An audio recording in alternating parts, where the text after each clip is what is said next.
Hello, live stream. Hello, live stream. Hello, live stream.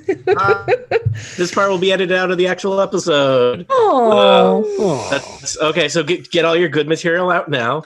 Only the live stream and bootleg listeners listen to this. I don't know why, but they do. Wednesday night. Doesn't sound right. Something's wrong there. It's Wednesday night and your feet. Oh, is it Wednesday? It's Wednesday. It's Wednesday, Lemon. No, I had to. Sure. It's Wednesday, 2022. Nobody knows anymore. Yeah, nobody knows anymore. It's several years from now. I know the date, just not the day. Oh, well, that's more than me. I know it's Wednesday, barely. And I only know it's the date because I looked at the calendar. We're going to do this, things, friends. It's going to be an experience. Promise. Full hearts, guys, can't eat. Let's do this. Welcome back to Party Kill. I am your friend, Dungeon Master and lovable on the internet, and it is time for more Total Party Kill. We are recording this March 20, the March of quarantine, and what better way to celebrate social isolation than the sport of sins? Speak of none other than Dungeons and Dragons. This is maybe more than my first or second Dungeons and Dragons that I facilitated. My body is strong, but that is useless in this endeavor. For we have brought with us two returning regulars and three relatively fresh-blooded individuals to foul everything up. Let me introduce our returning players first. First off, it's Dan Morin. Oh, hello. Hi, Tony. It's great to be here with you on a Wednesday night. Am I introducing something now? What am I doing? Traditionally, you would tell us the name of your new character that you're playing. I guess I could do that for you. I am playing Qeris, who goes by Q. And he's a bard. He's a bard. New players. It is he has like a song he uses to introduce his name.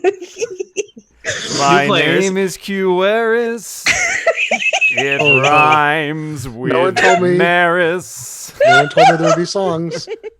Well, there's a bard. What did you expect? I'm a bard, lately disembarked from a pirate ship.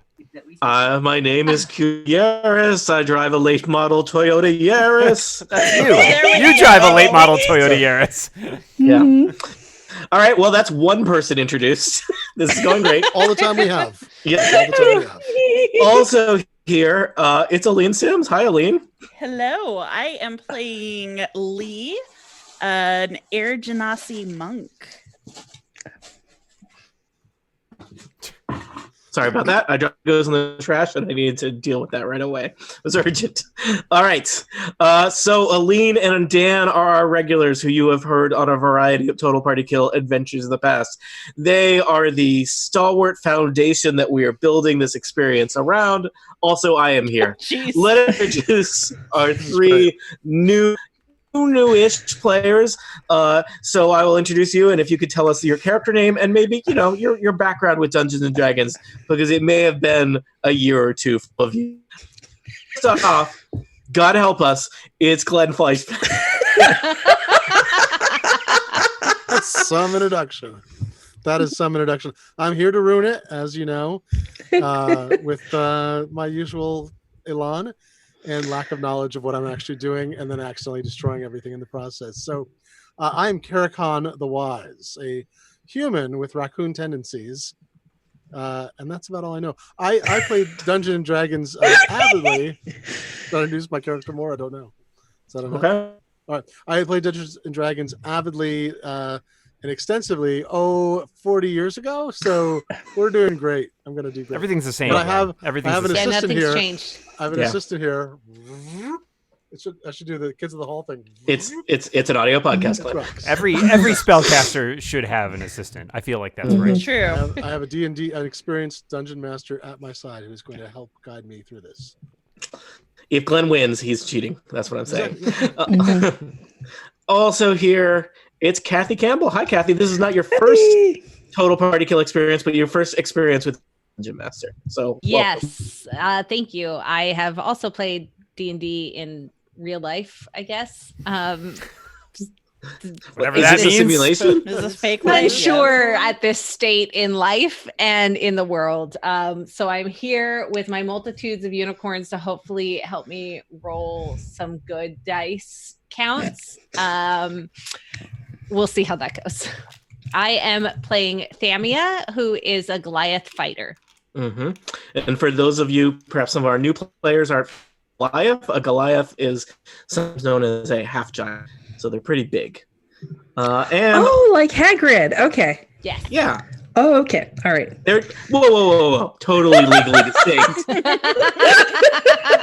Do not sue us. But like height-wise, yeah.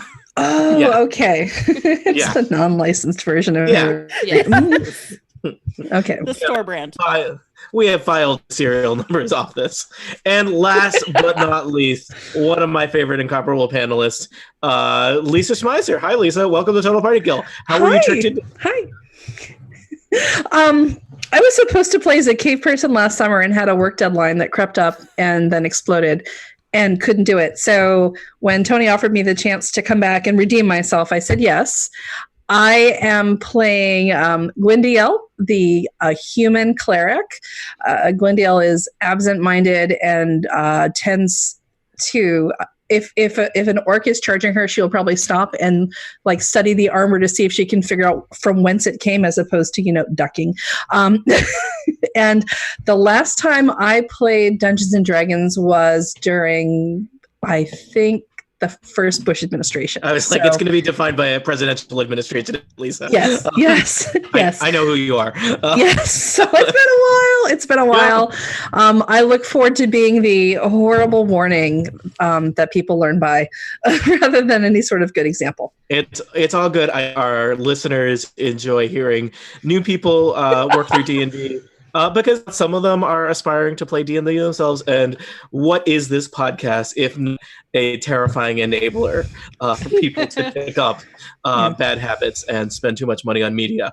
So we will be playing an adventure called The Nightblade. I should mention this is an adventure from a collection called Fantastic Adventures, put out by the Sly Flourish website, which I have been using for many years. They have lots of really useful D&D materials, and they put this out as a book or a PDF. And I think I paid $15 for it, and it has like 10 adventures, and they're all intended to be short, one-shot-y things. One shot being like one session. We're not going to do this one all. But they're great, and you will probably hear some other ones on Total Party Kill. Excited. So let us get into the thing. All of you, because this is a one-shot, we're just going to say, you all know each other. Perhaps some of you go way, way back. Perhaps some of you just, a day too early, traveling on the road. You're all aspiring adventurers seeking to make a name for yourself or find knowledge or glory or treasure or, whatever might motivate you to pick a weapon or a book and go out into the world. It is not enough for you to be a fan or a craftsman or a town drunkard. You want to travel and see the world, maybe right wrongs, maybe wrong some rights. I don't know. I'm not defining your morality here. And so it happened that, it's dangerous out there in the world. It can be best to travel with some friends. Decided for whatever reason that you're going to head in the same direction, you might as well travel together. And you find yourself on the road, headed in the general direction of a town called White Sparrow. That is where you're hoping to spend the night after probably a little bit of time traveling in the wilderness, with just you and the open road. So for our video viewers, I've just opened up a world map, and I have kind of scattered the player tokens at the southern corner, southern of the world map.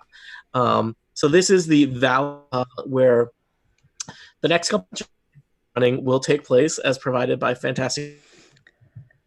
Probably the only, White Sparrow. It's in the middle of nowhere. It's in a valley surrounded by a bunch of mountains. There's an old keep. There's always an old keep. But White Sparrow does have one, to call it a tourist attraction would imply that there are tourists. But one signature landmark that many people know about, and perhaps you were curious about, at least just to see, which is it's got a giant stone hand sticking up out I of was the wondering about that. Yes, it does. I have to go see it. I have to go see what Yes. it's made of, and if there are markings around it, and if if plants grow near it or don't grow Must near it. compose a song of the giant. So hand. White Yes. Sparrow, it is Doesn't seem for like a bad idea. giant stone hand. Been there for as long as anyone knows. And you are traveling on your.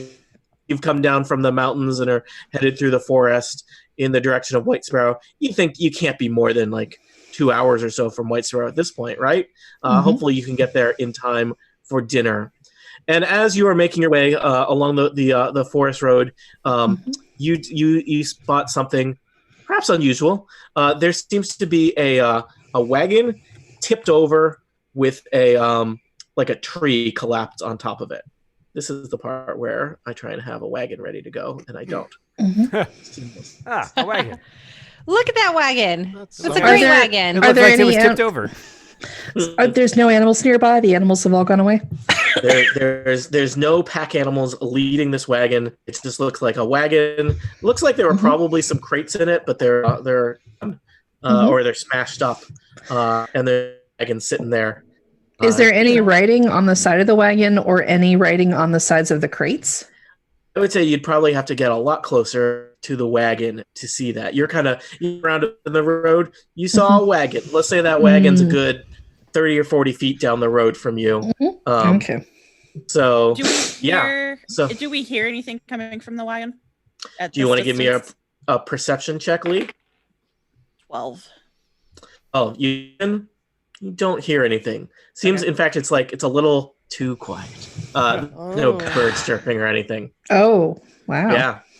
Okay. Well, let's see. Level 2. You might be. How do you feel about that? It seems like I should blow that wagon up because I could do that. I could blow that wagon up. Perhaps That let's would take not care of the jump problem. to conclusions, friend. I don't know. It's very attractive. I don't know. I've got I'd like to see if we can investigate it a little bit more first. Well, all right, but blowing it up just sounds so good. Let's see. Okay, if there's is there nothing in there anybody- that we need, you can blow it up later. How about that? I think there's always a good story behind how such a wagon would end up tipped over in the middle I'm of the thinking road of with no blowing animals. Is there Animals like anybody in our party who has really good eyesight or can study it a little bit more before we get a little bit closer? I do. Okay. I think. Would you mind studying it in return for a promise to blow up at least one crate? Maybe. I think I have good eyesight. I have 60-foot dark It's like- vision, I believe. This is like, Mm. it's What like is it? managing a toddler. You can blow up one crate. Right? See, this is how you can tell I had a toddler. It's okay. If you Just listen to one me Molotov now. cocktail. So can I? Do I roll for? Yeah, roll Investigate? perception. What So do I you roll roll? roll a d20. A d20. Whenever I tell you to roll something, assume a d20. Okay, Mhm. so I've rolled a All right. two. So that Two. two means Nothing. No, you get half a crate now. You don't get to yeah. blow up a Right. whole crate. So, just Glenn, this is at this point, this is academic. Sure. Okay. But Rex could probably point out on your character sheet where your score is, Right, and what's it's yours? perception. Yes, Mhm. perception. It's Mhm. plus And so 0. So oh my God. Wait, my perception score is +3. Should I maybe roll for it then? you are significantly Minus better 2. than Glenn. How do you say your name again? Karakhan. Karakhan. Karakhan. All right. So, Karakhan! Glenn, just to close the loop, you rolled a 2. Can you add 0 to that? Wait, what does that mean? Yes, that's 20. No, Oh, it's 2. I think he gets What inspiration common from core that. math are you doing? Negative 50 on my mouth. Technically, You said, and it too. you didn't say where to put it. Just reference for our new players, a 2 is not a very good score. No. So, Okay. The range is from 1 to 20. Mhm. 20 is really, really good. 1 is abject failure. So wait a minute. You looked at your sheet and you thought you had like good long sight, and your perception score was 0. I have 60-foot dark vision, though, so I was. We But may it's have not learned something. dark. Oh, Well, what if it was night? Just, okay, that's important here. Just to clarify, It's not. Okay. Second, I think that we learned a lot both about Dungeons and Dragons so far and also about Glenn. So I have a perception of 3. Should I maybe roll the 20 and see what I get? Okay, let me do that now. It is literally mathematically impossible for you to do as bad as Glenn. Oh my gosh, I rolled 20. Wow. 20. Lisa, So now you have a 23. This is just a setup. Lisa, Yes. are you running a con on us? You have to tell us. No, I'm I not. mean, wish- if she even, wish I unless were. she hacked roll 20, Yeah. we can see Oh, that. Lisa, you have rolled a 20. You would add Uh-huh. your 3 to that and get a Okay. 3, which is very good. Okay. You somehow avoid being distracted by Karakhan. 20 is Gwendolyn- better than 2, you're saying. Yes. Gwendale, you look around and you Mhm. notice that that tree has been kind of toppled over on this wagon to smash it. Like this Mhm. whole scene does not make any sense. There's no animals. That tree clearly chopped down, and in fact, you think you see some kind of figures in the shadows of the trees and the brush to either side of the path, right where this wagon has been knocked over. I think everything about this might scream trap. Setup. Can I see how many figures are on either side of the brush? I will tell you with a 20. Yeah, you can tell that there's probably about 3 on each side. Okay. And can I tell like how big they are or if they're any different species? They look humanoid.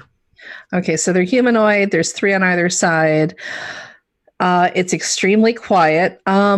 I'm going to tell the rest of my party. Okay. I was going to say, right now, you know this, and no one else knows this. I'm going to tell the rest of my party and say, hey, I just happened to notice that this tree's been chopped down. This wasn't a natural accident. I think we're supposed to be lured in by the promise of going through the cart and or blowing it up. But there appear to be 3 armed people on either side of the cart lying in ambush for us. What do you guys think we should do? Well, this sounds like fun. Shall we investigate further? Gwendale, I will tell you with a 23, you also, perception is vision and hearing, I think, right? You hear one of the figures whisper to the other one, why aren't they coming over here? And then so I tell the rest of my party, hey, they're expecting us to come over. So do we want to sit tight and wait for them to get bored and angry and try to attack us while we're waiting for them? Point of order, Mr. The Chairman. best way to... Point of order. I've So done here's my thing. suggestion. I can't do anything now, right? You can do whatever you want. All right. Okay, so here's Don't my tell him suggestion. that. Traveling party. Here's my suggestion.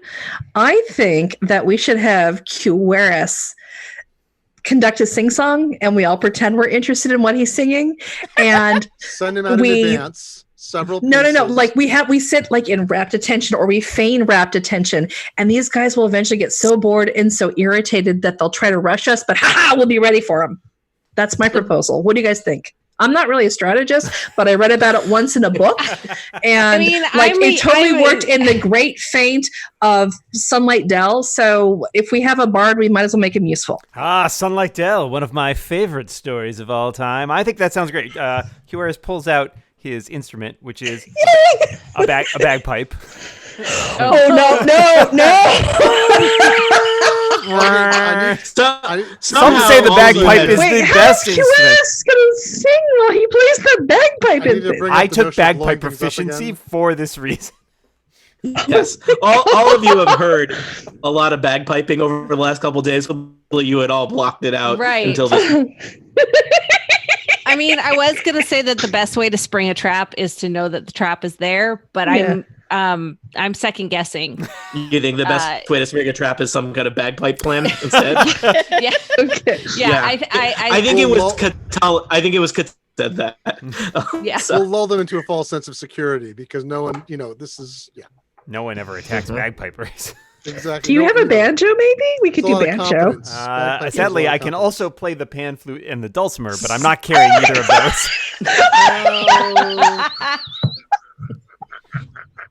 Where are you keeping the dulcimer? I don't have a dulcimer. I just know how to play one. Right. So we could make a primitive It's one of those. It's rock like riding a cymbals. bicycle. You never really forget how to play the dulcimer. That's right. Right. Yeah, that's what they say. I was going to say perhaps our friend, we could indulge our friend Karakon and give him an opportunity to blow up some of these ambushers. I was hoping to blow something up. I have some good blowing up spells, I think. Right? He consulted Okay. his assistant. He's got to consult his familiar. So are you going to blow things up by like lobbing projectiles at them, or are you going to like sneak up and try to blow them up like on site?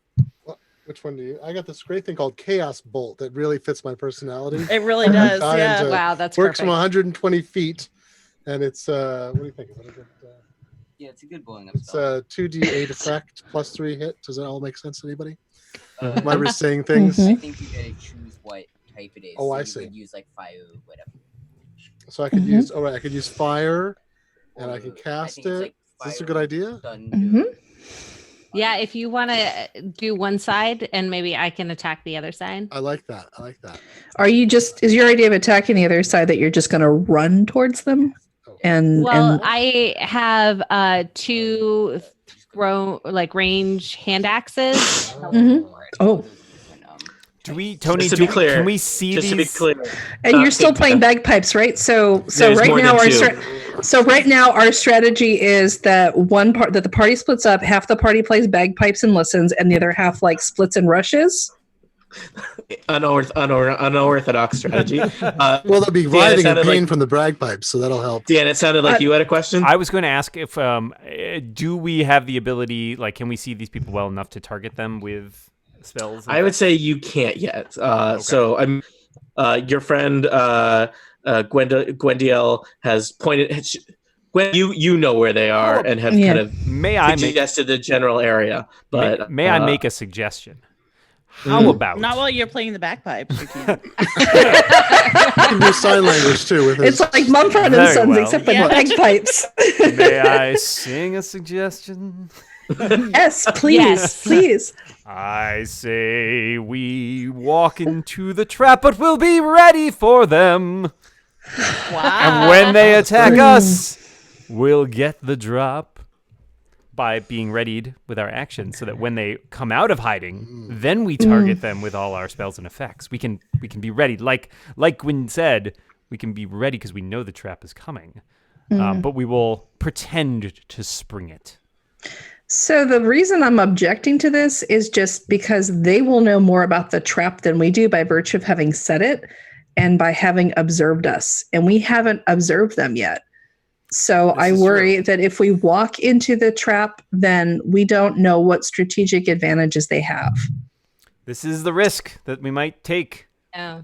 but I Yeah, don't which know. is why this is why I wanted to make them angry and impatient and have them jump out of the trap. They're already whispering about why aren't they going in the And- trap? And they're already like thrown by it. So let's and continue to unsettle them. Gwendiel, as you express that to your bardic friend, several figures step out of the brush, looking Yes! irritated. Yes, Who the hell is playing those bagpipes? exactly. The bagpipes always flush them out. Two That is true. two figures step out, one from the north side of the road and one from the south side of the road, and they are looking. They look, somewhat menacing. They are clad in kind of black or at least dingy looking clothes. They look, I guess if I had to pick one word, I would say greasy. They are armed with kind of old looking swords. One of them's got a crossbow on his back, and the one who kind of seems to be the leader holds out his sword and kind of waves it in your direction and says, "Oh, you all a lot here? You can't pass this road. There's a toll." Hello, friends. Perhaps you know this song. And I start playing I should sing on the for the toll. bagpipes to buy my party some time to act. Okay. All right. The, So that was- I'm ready for some thumping. The second bandit like elbows the first one and says, "See, Archer, they ain't so bad." And Archer elbows Archer is him the lead back band? Archer is the lead bandit. Archer elbows him back really hard. Mhm. The second bandit is kind of catching his breath. Oh. And Archer says, "Your weapons and belongings, drop them on the ground, and in the name of the Nightblades, we'll spare your lives and your bagpipe." Ooh. Well, I Oh. gotta think about How that do we one. get you to not spare the bagpipe? I mean, I'm just throwing that out there. Like, Yeah. can we offer you the bagpipe? It's negotiable. What if we get Karkaron to blow up the bagpipe for you? Would that work? This is an heirloom bagpipe, I'll have you know. More money, less talking. Let's see him. Stuff on the ground. Go. Okay, don't I'm we? ready to- I'm about to I'm ready for cast some clobbering. Yeah. All right. Yeah. I was Yeah. gonna say, yeah, I'm not so much with the clobbering. I'm mostly with second guessing everybody. So I'm gonna let you guys Several fight. more. Several more bandits kind of out Oh. of the woods behind. I take that back. I can fight now. Another bandit. I can Ooh. hurl a undulating, warbling mass of chaotic energy at one creature. Please do. All right. Probably an option. Are So we gonna roll here's how. for? Here is how combat is going to work, friends. Okay. You are going to do what's called roll for initiative. As Mhm. is traditional, you will roll a d20, and then on Mhm. your character sheet you have an initiative modifier. I will put you in a list, and and I will determine the order that you go in. You get a unique initiative. The bandits get one initiative, which I will roll now while you are figuring out your initiatives. Okay, so I rolled. I rolled it. 19 Nice. plus Oh, 1. good I rolled a for you. 19. So I rolled a 6, and my initiative is 3, so that makes 9 total. All right, I'm putting that in for you. Mhm. Lee, it looks like you put yours in already. Quare, you already put yours in. Already- Glenn, what did I got- Karakon? 19. I rolled 19, and I got a +1 initiative, so I have 20. You have 20. Nice. Oh my Excellent. gosh! All right, if you I click hope this, this keeps up. I don't know if you can see the turn order thing already. Yeah. Yes. Yeah. You can? Okay. +1. Oh, I see. Uh-oh. What's this? Why is Bandit 4 on the turn order? What does that mean? That's when all they the get to bandits. go. That's Oh, when they okay. get All to the go. bandits. Oh, that's when they get to go. So they get to go yeah. after me. Okay. Yeah, go as a group. So basically, the bandits think that you're going to surrender and give them most of your money and belongings, and who, as a more or less unified front, except for Quarles, who is still concerned about his bagpipe, have turned on the bandits very quickly. So the way this works, we're now in combat. Each turn in combat is like 6 seconds, right? So it's real quick. You can do a move, which is up to your speed. You can break that up into pieces if you want, and you do an action. An action is traditionally attacking or casting a spell. So, Thamia, you are at the top of the order, so you get to go first if you know what you're going to do. I know you are a newish player, but Aline and Dan are going to help you out. Okay. So I'm guessing, just to confirm, that this is the actual location. So like I can It's approximate. like approximate. So basically I can draw my longsword and attack Bandit 3. Yeah, I'll say, you guys are all clustered together a little ways up the road, but Bandit 3 is a shock for you. You could totally draw your longsword, run down the road, and attack the unfortunately named Bandit 3. All right, everyone sound good? Technically, this bandit has a name. 1d8. Bob the Bandit. Can he strike it? 5, 6, 7, 8. Okay. So I am going to attack Bandit 3. I am All right. rolling my 1d8. You're gonna roll a d20 first to see if you hit him. See if I hit. I Yeah, always forget. that's okay. I assume that I'm gonna hit, and I rolled a 19. See, that's Yay! the positive energy we need in Guessing. this campaign. Yes. 19s are pretty good. So Yes. that bandit, this is the bandit that Arturo like elbowed in the thing, and he is like a little bit winded, and he's kind of glaring at Arturo when Thamia, the half giant, thunders down the road and hits this bandit right in the chest, pretty good with a longsword. For how much damage, Thamia? 5 plus 3, which is 8. Which is 8. That bandit That's 8. is severely wounded. I'm going to put a little red dot on him, which indicates that this is not a normal convention in this Dungeons and Dragons, but I think it's convenient. It means he's probably at less than half health. He's pretty badly hurt. He is like bleeding from a large wound that you caused with your sword. It's Now, my purple Fami, you mohawk. could It makes me potentially, awesome. yeah, you could potentially like move away. You can also do, there are things that might be like bonus actions or free actions, which would be like little quick things, right? Like opening a door, picking something up might be one of those, shouting something to your friends or to your enemies would be any of those. You're welcome to do all those before your turn ends. So, okay. I have a bonus action of 2-weapon fighting, Mhm. but since I already swung with the longsword and is a longsword 2-handed, I can't tell. A longsword is one, or it's basically versatile, so you can use it with one or two hands. Do you have another weapon? So if I was to like pull the hand axe that I have and like add a second, You could do a second attack with that, but I believe you will not get to add your modifier to the damage. So it does less damage. Okay. Well, it's still a 1d6 though. Yeah. Absolutely. If I can find the 6, which it's just so y'all know, the 6-sided dice is the normal looking dice. Dice classic, if you will. Helping, yes, helping you with there. Yeah. Oh, first, I got to roll the d20. Yeah. I rolled a 12 plus. Wait, is it just no? What It's do I under. Look at the thing, and you'll see the hit/DC. Oh, plus 5. So 17. So 17, and then Plus 5? That seems very high. But even if it was plus 1, it would have been enough. You totally hit this guy with a hand axe. Kathy, can you tell us how you killed this guy? So we're gonna. Sounds like a gentle police interrogation. How did you kill him? So I take the long Just one more sword thing. and I slice from like neck and down, and then I take my hand axe and I like just kind of go for the throat. Wow, that's serious stuff there. This is an ex-bandit. He dies with a look of shock. Is that and short confusion. for extreme bandit, Tony? He dies with a look of Extremely shock and confusion dead. on his face, and Arturo the bandit seems nonplussed. Mhm. I'll just give Arturo a name. Okay, instead. and then with that, I think my done. turn is done. All right. Next up is Karakan the Wise.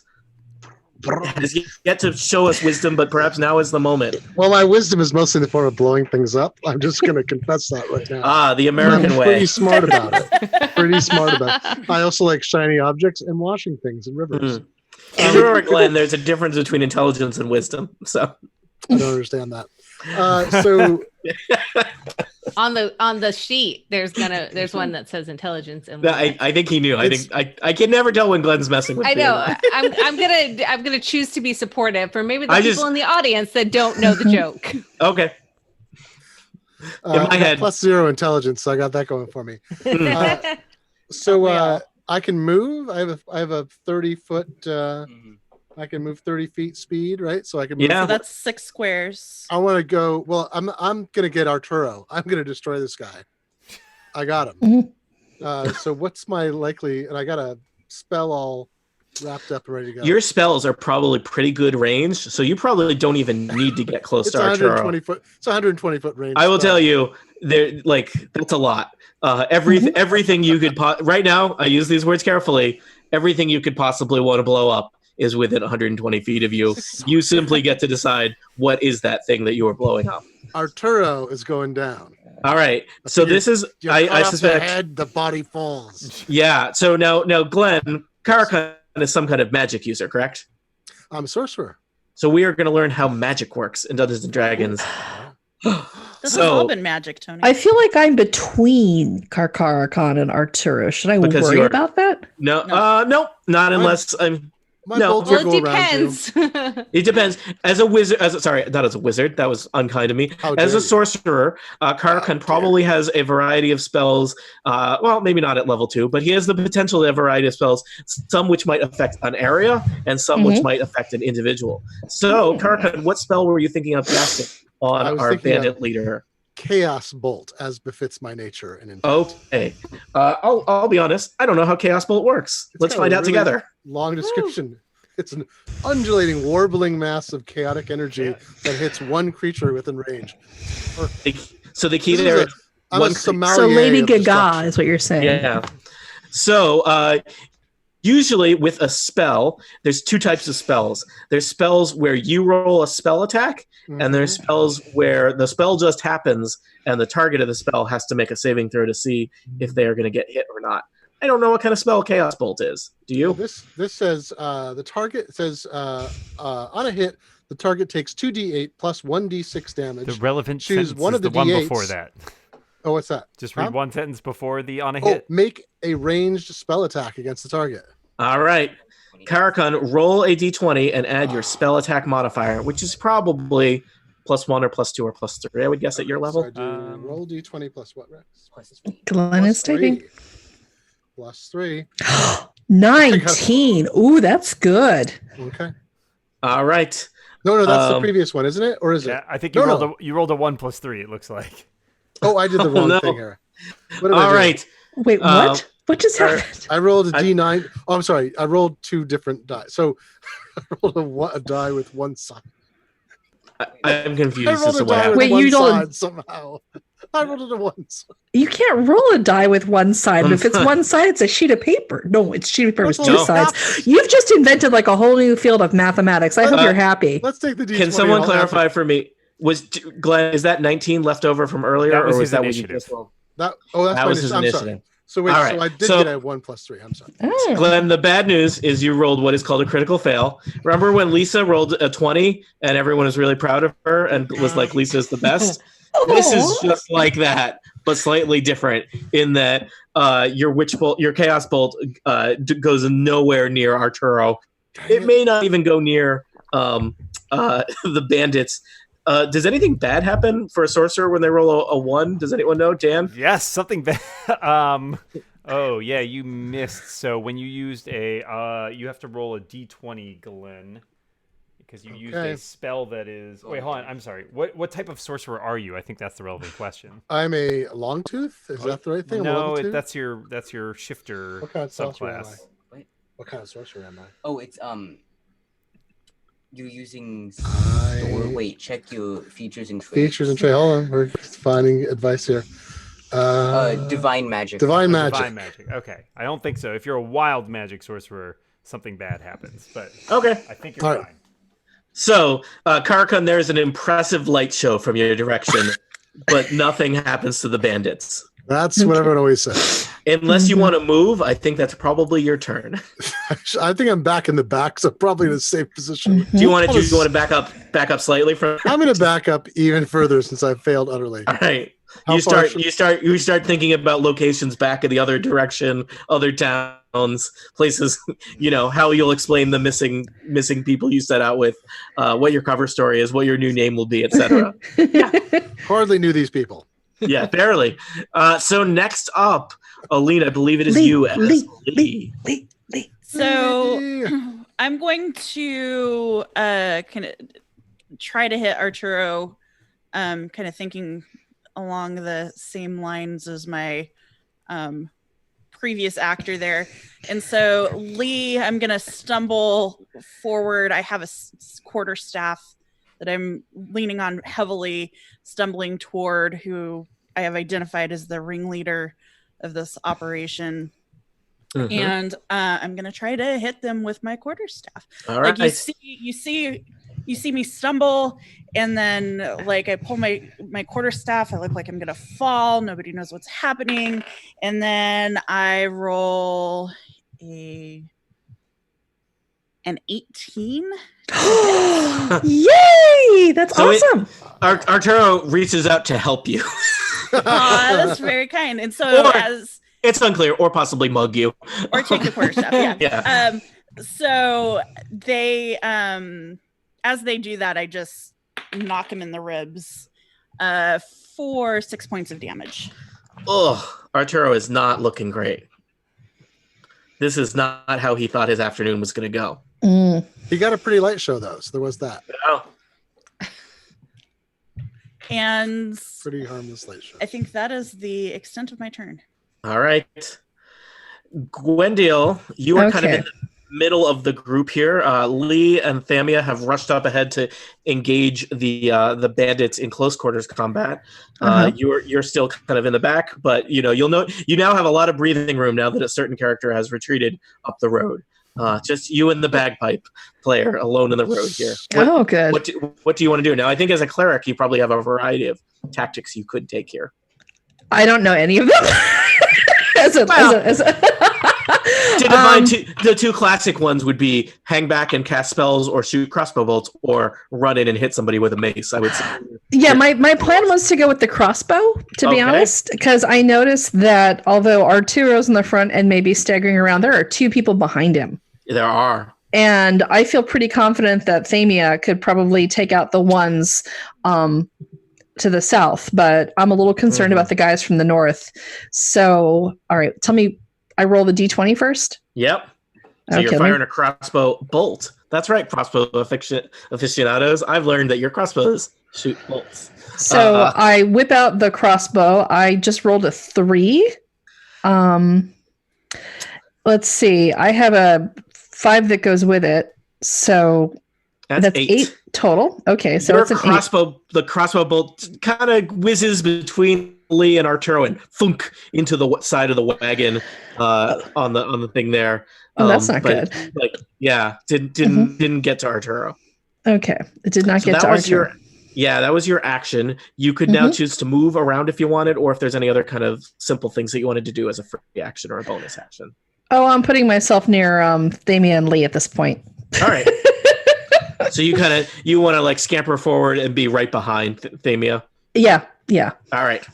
Sounds great. All right. Next up is Team Bandit. Go Bandits! Bandits! Everybody loves bandits.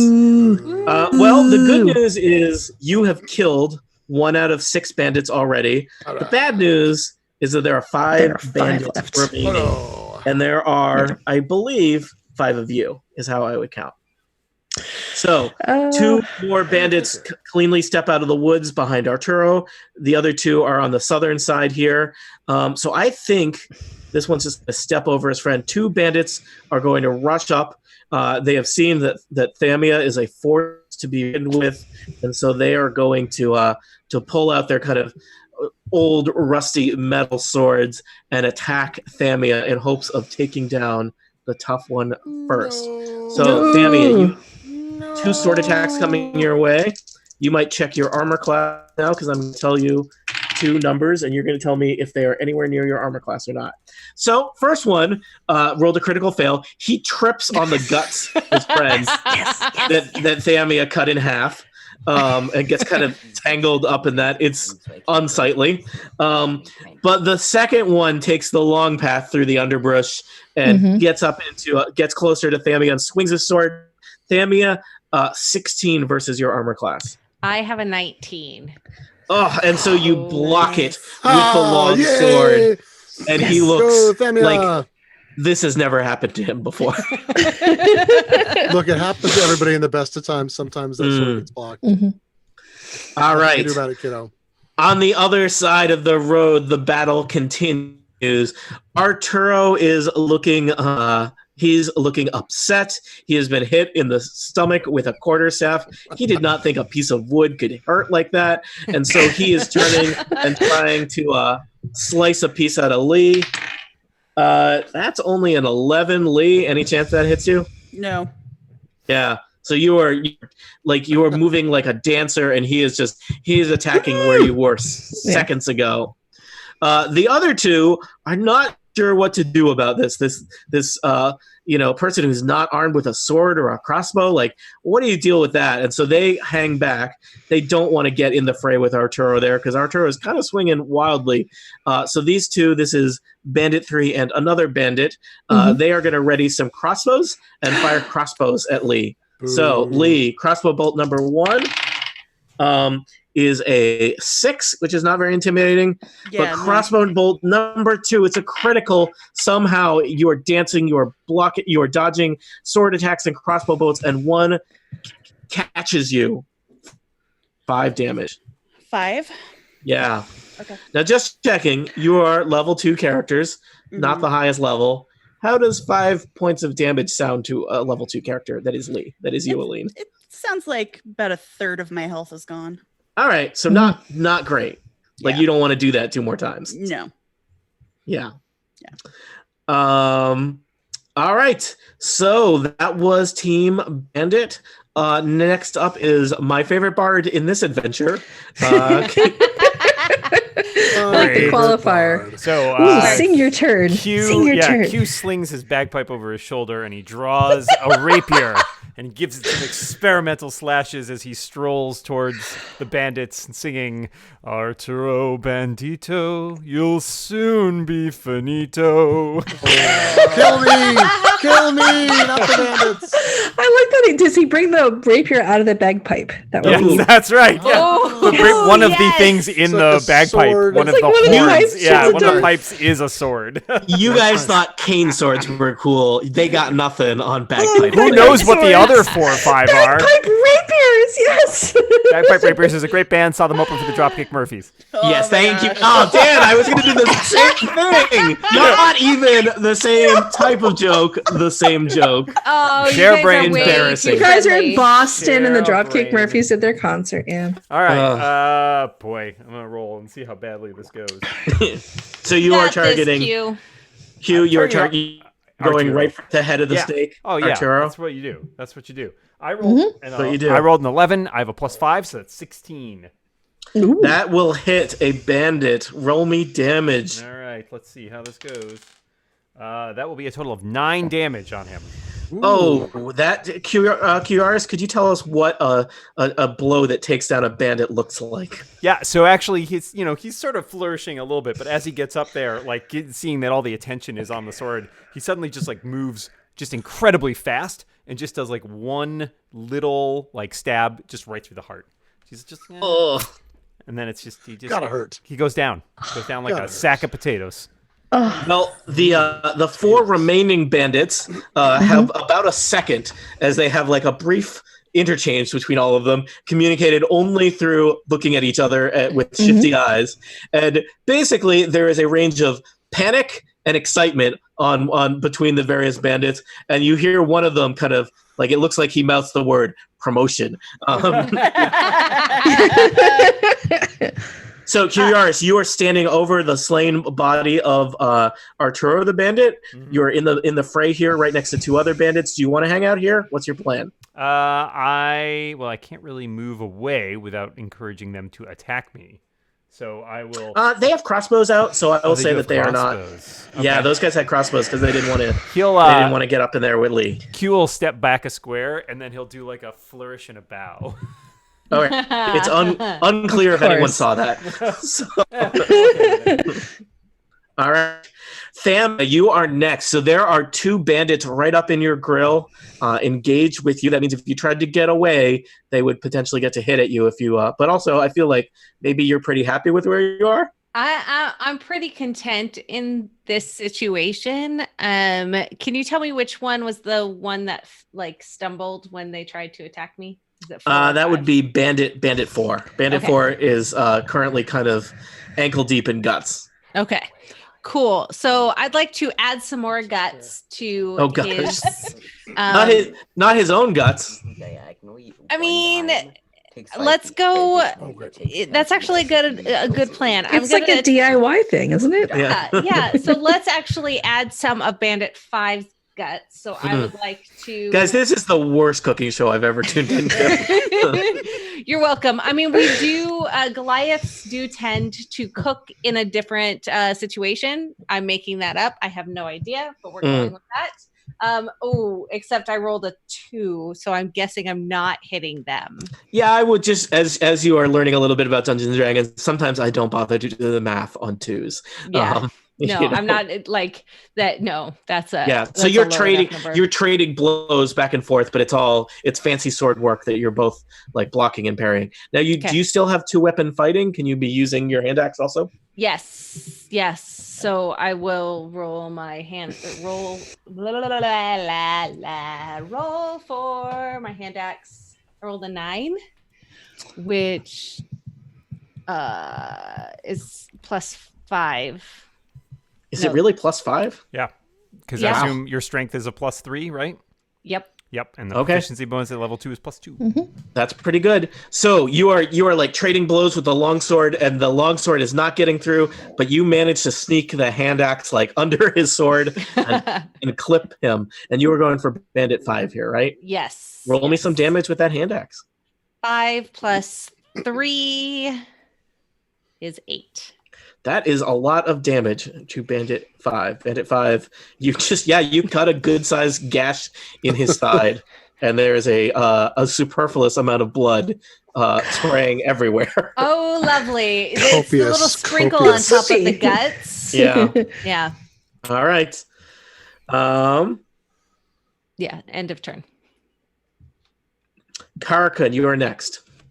I'm really far away. Should I get closer? Is that probably a good Yeah, idea? now that it looks like your friends might have a chance, you may wish to return to the battle.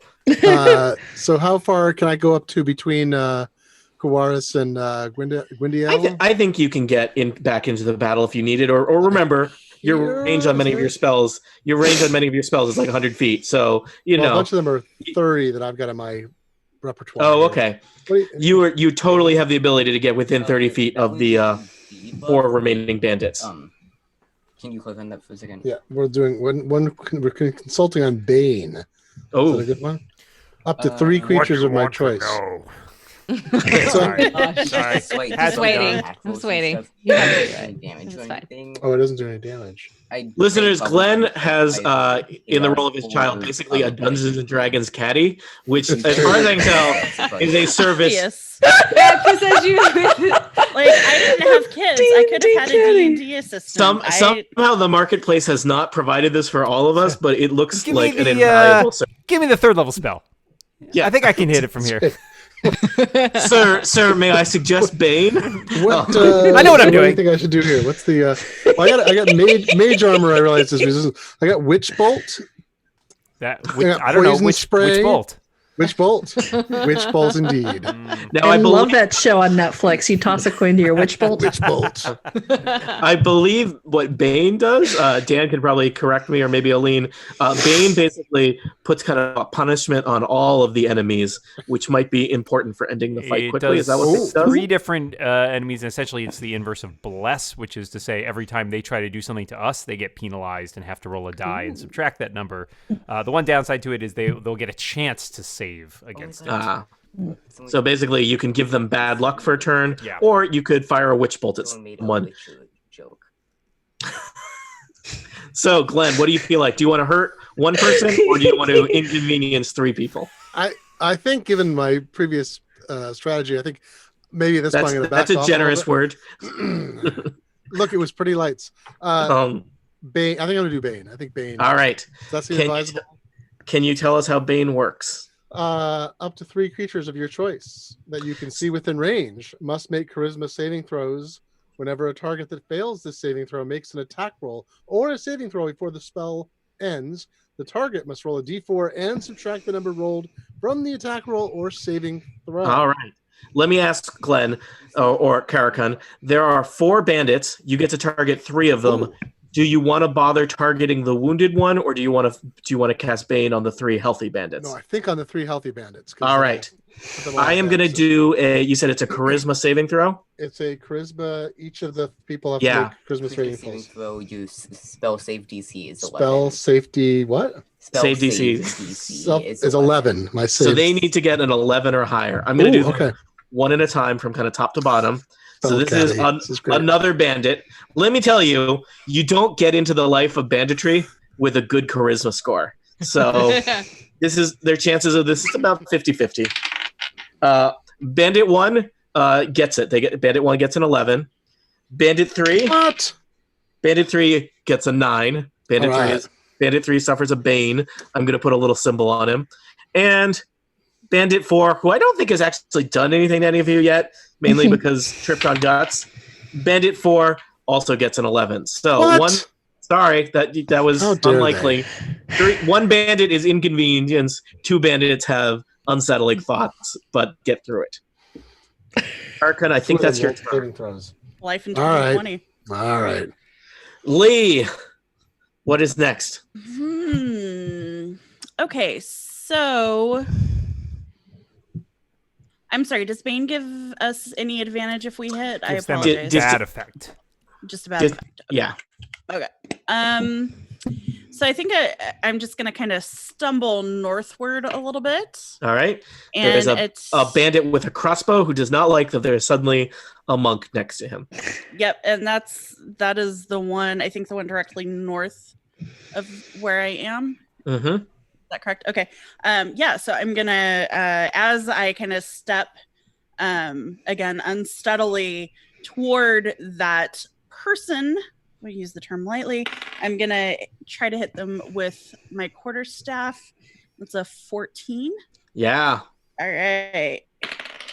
Oh, I rolled a 1, so that's 5 points of damage. That's still a significant amount of damage for a bandit. And I think, in fact, what I'm also going to do is use one of my Kai points, and I am going to use Flurry of Bows. So I can make 2 unarmed strikes as a bonus action. So you have run over there and hit him with your staff, and now you're just going to punch him twice in the face. It's what Flurry I do. of blows. So that first one was a 17, and the second was a 9. All right, so the 17 hits. That is 6 points of damage. He goes down like a sack of dead potatoes. Are there sacks of other things? A sack of live potatoes. Have you never heard a cry of a live potato? It will haunt you. Yeah. So many eyes, but only one cry. I have eyes, but I cannot scream. As I punch this dude, I'm looking at the other bandit who is a little bit catty corner to me. I'm just kind of giving him the stink eye. Yeah, the guy that you just caved the head in of was definitely the guy that was like promotion. Bandit 3, who is also feeling some unsettling side effects from Bane, looks terrified. All right, Lee, anything else? Nope, that's it. Gwendale, you are next. Okay, I'm gonna. You've got 3 targets left. One of them's already pretty badly wounded. 2 fresh bandits. Oh, Okay, wait. there's 2 fresh bandits who await. I'm gonna move diagonal, so I'm in front of this bandit right here. Yep, you stride into battle. I stride into battle, so I can do a command spell. Oh, And let me do my little roll first to see if the spell is actually worth anything. 20.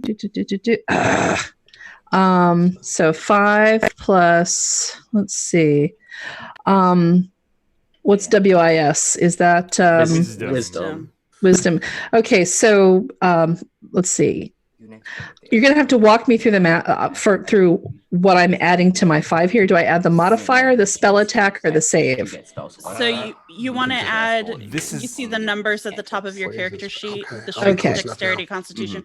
You want to use, so there'll be wisdom, a plus whatever, and then a larger number below it. You want to use the plus or minus whatever. And in this case, the way command works is you're not actually doing a spell attack. That person has to do a saving throw. So you are using the effect. Okay. They get a chance to sort of dodge, as it were, or resist. Okay. In that case, if they don't resist, then I can do the spell. Yes, exactly. So essentially, what you'll need is where it says spell save DC.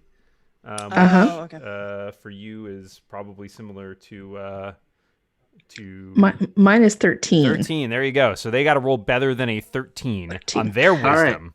Okay, so I have 5 plus 3 is the plus 3 for wisdom. Huh? You didn't need that. The bandit is going to have to roll wisdom. Okay. So you basically you point out at him and use the command spell, and he feels startled, and he's going to make a wisdom saving throw. Let me tell you, wisdom also not a thing that leads to the life of banditry. Strange.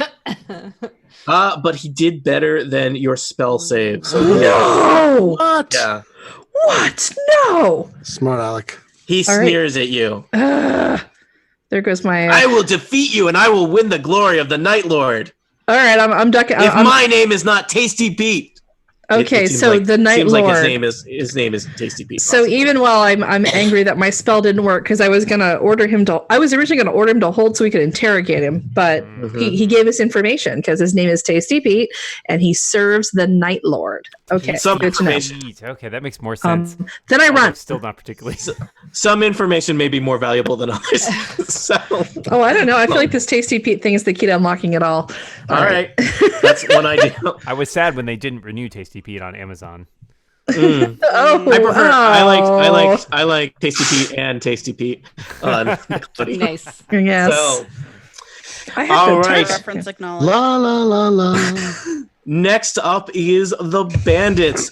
Though you Uh-oh. have defeated 3 bandits, Uh-huh. half the bandits remain, and they are a vicious group. They look mad that you have defeated their friends. They hope that they might take several of your lives or at least all of your belongings to pay as tribute to some evil creature that they report to. Will this be the time that finally one of you is defeated or at least takes a lot of damage, or will you stand together and be victorious in your first ever battle in Dungeons & Dragons? For answers to questions such as these, tune in next time to Total Party Kill. Toot. Boop. Listeners and live stream, we are going to take a short break and be back in a couple minutes. Boy. Right, Dan? That's All right. right.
Hi, live stream. Hi, bootleg. We are back. We're about to play some more Dungeons and Dragons. I hope you're doing okay. Dan, how many people are watching the stream right now? There are, according to my numbers, 30. 36 people. Whoa, Oh, wow. Oh, you guys are great. Thank you for Thanks, 36 people. taking time. We love our We hope- viewers who listen. Thank Yeah. you so much. It's awesome. I think probably a lot of people are stuck in their homes like us. No, So I hope everyone is doing good. That's not it. Or Tony, they're making- here for us. Or making the choice to enjoy our content that we're providing on the internet.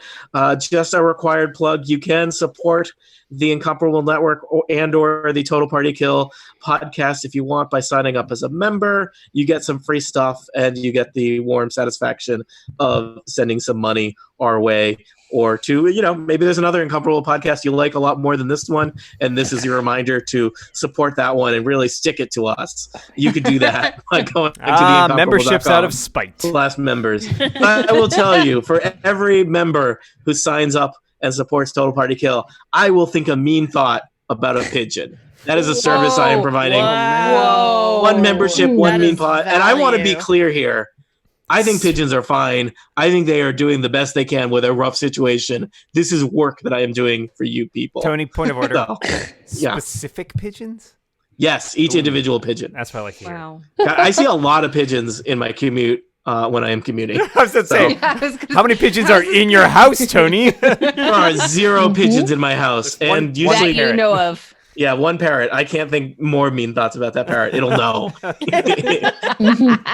So, all right, let's do this.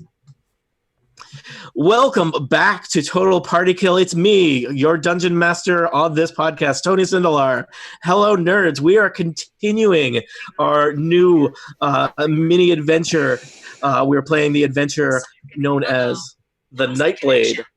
Something I said set off my watch. What is happening? Oh, Tony, you Welcome also back. have a DM caddy. Yes. Welcome back to Total Party Kill. I am your Dungeon Master, Tony Sindelar. Hello, nerds. We are continuing Nerds. our unnamed mini adventure. We are playing the published adventure, The Nightblade.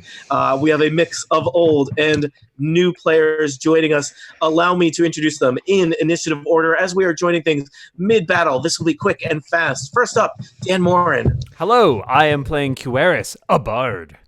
Next up, Kathy Campbell. I am playing Thamia, a Goliath fighter. Also here, Glenn Fleischman. I am present playing Karakon, a sorcerer. Also here, Aline Sims. I am Lee, the Air Genasi. You I don't know nasty. Don't know what that accent is, but I love it. You know what just happened? Anyway, I'm a monk. Yeah. And- Gwendy. Oh, sorry. Last but not least, it's Lisa Schmeiser. Hi, I'm playing Gwyndiel, a human cleric. And following them at the top of the order, it's Team Bandit. Go Bandits! Woo, Bandits! It's the Oh. worst high school football team. In our first session with our new players, you traveled to the town of White Sparrow, but you didn't quite get there because some jerks laid a trap on the road, and Arturo, the bandit leader of these horrible, wretched people, attempted to get the drop on you, did not. And so you have slain 3 bandits, but 3 bandits remain. Their de facto leader, one tasty pizza. So Team Bandit is next. I'm going to go for the bandits. So first off, Aline, you are standing there having defeated 2 bandits in hand-to-hand combat. 1 bandit remains. He switches his crossbow for a sword, rusty-looking sword, and comes in swinging. Now, this bandit has had Bane cast on him by Karakun. So this bandit rolls a pretty impressive-looking 19 to hit, but Yep. when he is Bane cast on him, he has to roll a d4 and subtract that. I rolled a 2. 19 minus 2 is 17. 17 to hit. Still hits. 17 will hit you. So his sword cuts you hard in the arm for 4 damage. Meanwhile, on the other side of the road, we have 1 bandit clinging to life. He has blood kind of all around him his own blood, to be clear, because he has been the target of several grievous wounds from Thamia, the half giant, and he will swing his sword in vain at you, Thamia. That is a pretty impressive 21. Ooh, my armor's 19. Can you do anything about this? I suspect not. I don't know where to All right. to see. A sword catches you in the side for 4 damage, slashing damage.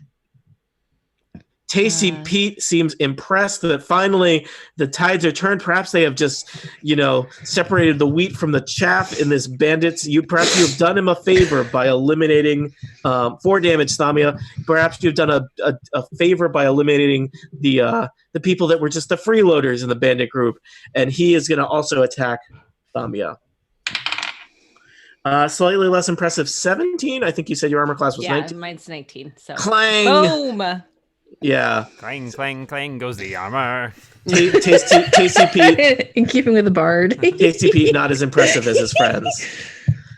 Bard, you are next. Cueris will inspect his sword, and then he will turn towards the now de facto bandit leader, walk over to him, singing, "Tasty Pete, don't you think it's about time you give up this life of crime?"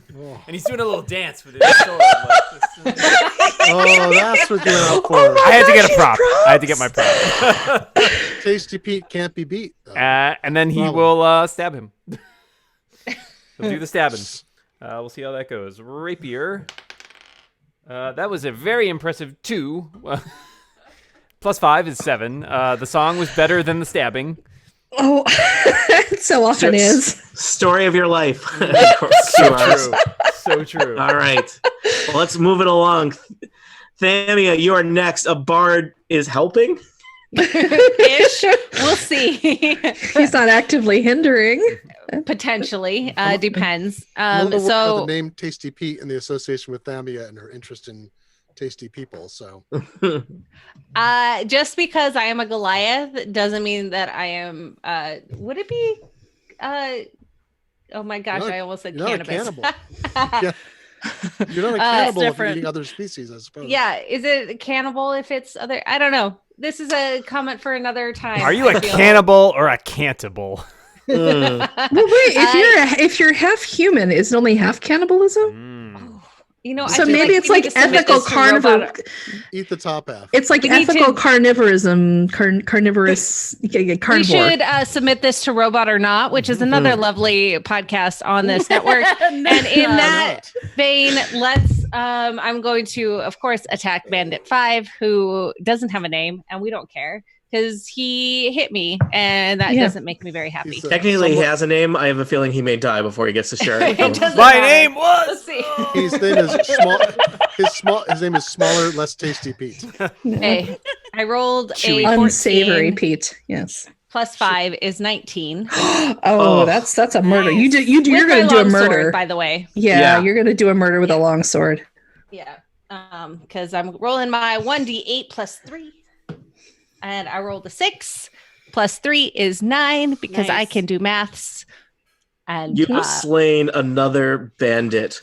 Tasty Pete cries out, "No! Rudy! He was my cousin!" Oh.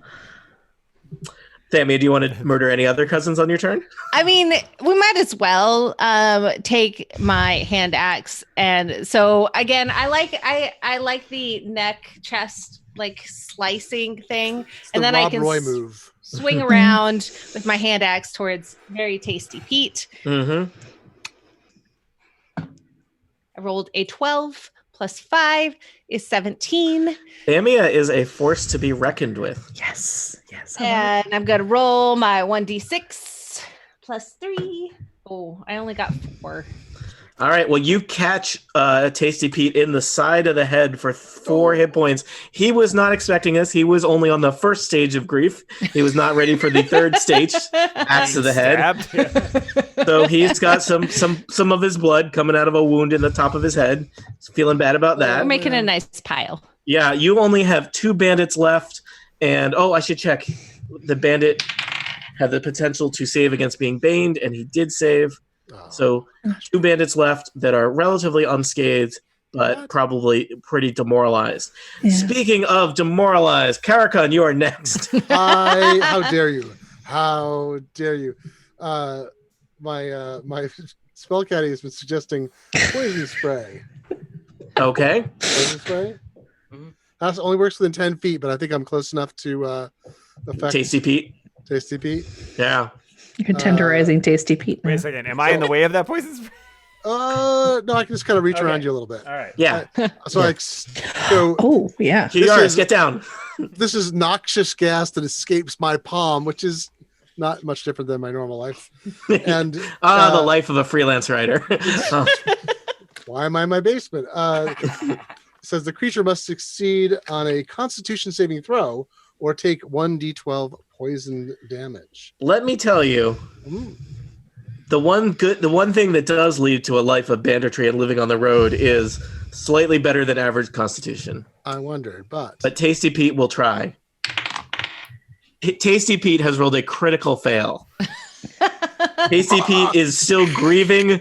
Tasty Yes. Pete has taken a serious blow to the head from an axe, and Tasty Pete breathes deeply as you spray noxious gas in his face. What happens to Tasty Pete, Glenn? well, the poison spray is not a pretty sight. His face starts to shrivel up and darken, blacken, and then wait, is he going to die from this? It's unclear. Well, it starts to look like his head is so shriveled up it may actually crackle and fall off his head, fall off the rest of his body. Mm-hmm. I suspect that you get to roll some damage for this poison spray. Roll a 12 for roll a d12. Man, the elusive D12. D12. A D12. Ooh. D12. Wow. Okay. So I'm rolling a d12. Glenn Nine. Fleischman is rolling a D12 for the first time. Pro tip to your listeners: when you're rolling a D12, roll high. Glenn, 9 Roll damage. nine. 9. All right, Glenn, Glenn. do I add it? Wait, do I add anything or no? Nope, Just not 9. this one. I will tell you, you have poisoned Tasty Pete. You see the gruesome sight of Tasty Pete slowly being dying, asphyxiating from poison gas that emanated from your hand. Not so tasty now. Huh? Wait, there's one bandit left. Can we keep him and interrogate him? One bandit is left, and he I looks. really want to find out if he terrified. was sent. Was he sent from somebody? Is there anything he can tell us about his master? What can we learn about the people who sent him? Well, we're still in the fray of battle, so we'll see what happens. Yes. Lee, you're next. Okay. You may or may not murder this bandit before Gwendil gets to express a variety of valid questions. Well, let's try.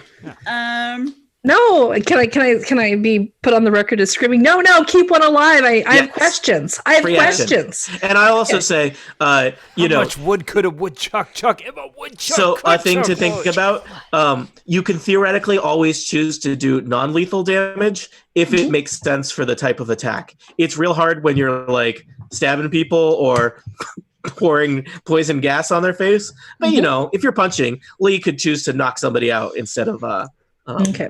Dana, what are the other rules on things that could or could not be lethal damage? Do you know? I mean, don't shoot someone in the head.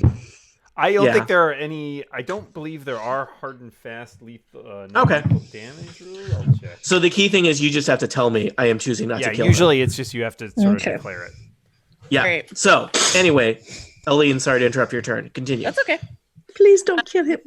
Okay. All right. So I hear my traveling companion's plea. You and may or so- may not care. Yeah, I may or may not. I'm gonna try to sweep their legs out from under them Sweep the legs. leg! with my quarterstaff. Mm-hmm. Sweep the leg, Johnny. Oh, so that's an 8. Somehow, this one remaining bandit, his reflexes are honed by fear, and he has a lot of fear. Manages to jump over the staff that you swing at his Right. legs. Impressive. Well, in that case, hang on. Let me just read a thing very briefly. You have a Read thing that where when thing. somebody dodges an attack, you murder them. Is that what you have? No, well, maybe. I do have the flurry of blows. Yeah, so as a bonus action, I don't have to successfully hit. Mm-mm. I just have to use my attack So I'm going to use another. Is it key point? Kai point? Key. Key. Okay, so I've I'm heard going to use people it. say key, but I I'm don't going know. to use another key point to try to hit them with my fists, Mhm. and that is a 23, which I Hit. think hits. Yep. And I think that's two blows. So that was a 23. That's 2 another is the 23. minimum number required for a flurry, I believe. So yes, you have hit him That's twice. what I've learned from Dairy Queen. Yep. And I don't know. I had a flurry all by myself. Let me tell you. Why do we keep coming here? 4, 6, 10. That's 14 points of damage, but I imagine I'm pulling my punches. All right, he crumples to the ground like a sack of bruised potatoes. Potatoes. Yeah, you punched him solidly in the head, Lee, and he goes down. So you are out of combat. You have survived. It is just you and a road full of dead or unconscious bandits and an X-wagon. Delightful. What will you do? I mean, I believe it still is a wagon, even though it's turned over and broken. I don't When believe. It's an ontological discussion we can have. Do you still want to blow it up, Karkar, on the Perhaps we should Karkar, investigate the Karkar, wagon Yeah, don't Yes. blow it up. before we blow it up, just in case I would it like to contains put the any bagpipes in valuables. first. The Would you like bagpipes me first, to then the blowing up? lift the wagon over? Because I believe, as a half giant, that I probably could do something similar to that. Yeah. Maybe you should Seems right like the a- wagon, put it the right side up. Yes, that is Yes. the correct word that I was definitely thinking of. Mhm. Oh, Give me a. I want to see a 12 or a higher on a strength check, Thamia, for you to, single-handedly lift a wagon back where it should be. 16 plus 3. You make it look easy. All right. I So would like I've righted the to wagon. Search the wagon. All right. The wagon does not. It looks like this wagon was probably used as kind of like a campsite by these bandits. There's no animal to pull the wagon. There's just kind of rubbish and personal belongings of the bandits in there. There's no goods. It looks like they're probably. There's nothing we want. Yeah, there will create a food that instead of being opened, someone just smashed, and most of the food has been picked through, and there's just kind of like looks like there was probably some bread in there. Someone has eaten the bread and hardtack, and it's just crumbs left. So it looks like this wagon's main function was as road blocking more than anything. Succeeded. And they seem pretty poor too. If they don't have a lot of belongings, and there's no It food does left. not look like these are the most successful of bandits. Well, you shape- got rid of them. Obviously. Yeah. Never mind. Okay. Well, perhaps we should continue on our. Do the bandits have anything on them? If we search them. No. You Well, search and the. we have one to question, You have right? and you have one We have to one to question. question. Yeah. All right. So we have to restrain them somehow, don't we? Tie him up. Yes. Can we tie I them? don't- Am What I would you- carrying him? Lisa, what would you use to tie someone up in Dungeons and Dragons? What would I use? Do I have well, I was just checking my equipment to see if I had any rope in there. I'm unfamiliar with this object. I don't. So why would I use a why would I use a physical object when I might have a spell that could do I do have 50 feet of silk rope. Oh, Well, Don't ask. Fancy. all right. So I don't think consent is a concern here. And may we use your 50 feet of silk robe to tie this guy up? Absolutely. Absolutely. All right. All great. right. He is like a terrifying silken mummy because he used all 50 feet. well, we don't want to cut it. We might. Did need you it leave in the mouth future. open so he can talk? Yeah. Okay. All right. All right. Yeah. As long as like his head is unimpeded. Why did you wrap him so that his arms are outstretched? Unclear. I But will, you did. I will point out that as as someone who spent some time aboard a ship, I know all the knots. Okay. Wow. So you effectively macrameed this guy into submission. All right. He seems to have woken up, though he has been hit in the head several times by Lee and is a bit shaken. Okay. So it's time for us to talk to him, right? I guess it's up to you. If he's awake, I want to talk to him. So I have what sort of so I have investigation as like one of my intelligence skills. That would usually be like asking around town. Oh. I would say that probably this is more of a persuade or an intimidate type situation. Am I making Okay. up skills that are relevant to your character No, sheets? I have neither persuasion nor intimidation, I unfortunately. have +1 intimidation. You can also just talk to people. Well, I've I mean, got- you did. I got You we did did just murder. we just murdered 5 of his friends. So we Yeah. asked him, why did you try to ambush us? I was just following orders. Okay, who gave you the orders? The Night Lord. So does the who is the Night Lord? He's in charge of the bandits. Don't hurt me anymore. My head hurts. Is there so more much. than one group of bandits? Well, I mean, we're like a scouting party. Okay, so you're a scouting party for more bandits? Yeah, we're. I just joined up, and we haven't proven ourselves yet, and they don't let us stay in the base until we bring them some stuff. All right, so you have like a group. So there's a bigger like- group of bandits that serve the Night Lord back at the base. Yeah, I mean, I guess to be fair, I'm like a prospective bandit. So you're a prospect. Oh, poor. What's that? You're a prospective bandit? It's like the Sons of Anarchy bandits still. I can't read this. So we want you to take us to tell us where the bandits clubhouse is. I don't want to. You saw what we did to your friends, right? Yeah, but the Night Lord's really scary, guys. How about bagpipes? How do you feel about bagpipes? Not good. We got a guy. We got a guy who will not hesitate to bagpipe at you for 12 hours if we ask him to. Gwendil, I'm going to ask you to roll Intimidate, and I will tell you, because you have a bagpipe player in the background, you have what's called Advantage. It means you roll 2d20 and take the higher. So roll a d20, then roll another d20. Okay, I take 14. Take the 14. All right. Good choice. No more pipes. All right, so all we want is the location. Okay. We want the location. Okay. Can you tell me what the location is? Yeah, there's an old tower. It's called the Lonely Torch. It's north of White Sparrow. That's where the Night Lord lives. Okay, Please don't but tell him I told you. how many people are there? Oh, like a lot? Can you count? Do you know how to count? Like more than 10. I can't count more than that, but more than that. Would you What like if to learn we how? Can we teach Take you? off your shoes. Okay, so we're He looking takes off at. his shoes. No, he can't. He's all tied up in He macrame. can't. He's like Yeah. in a silken macrame knot. He can't do anything. This is kind of nice. So what we know is that they're in an old tavern. There's a couple dozen of Tower, them. sorry. Tower. I may not have enunciated well. An old tower. Okay, an old tower. Somebody named it says, and the Night Lord is the boss of all of you. Yeah, we're the Nightblades. I mean, we were. I mean, they are. They I'm are. not. That seems like a bad idea in retrospect. What do the Nightblades do when they're not waylaying innocent travelers? I mean, that's kind of Is that that's your question? most of it. Yeah. That's Yeah. most of it. All right. Yeah, you're not How- gonna get me to admit to anything else.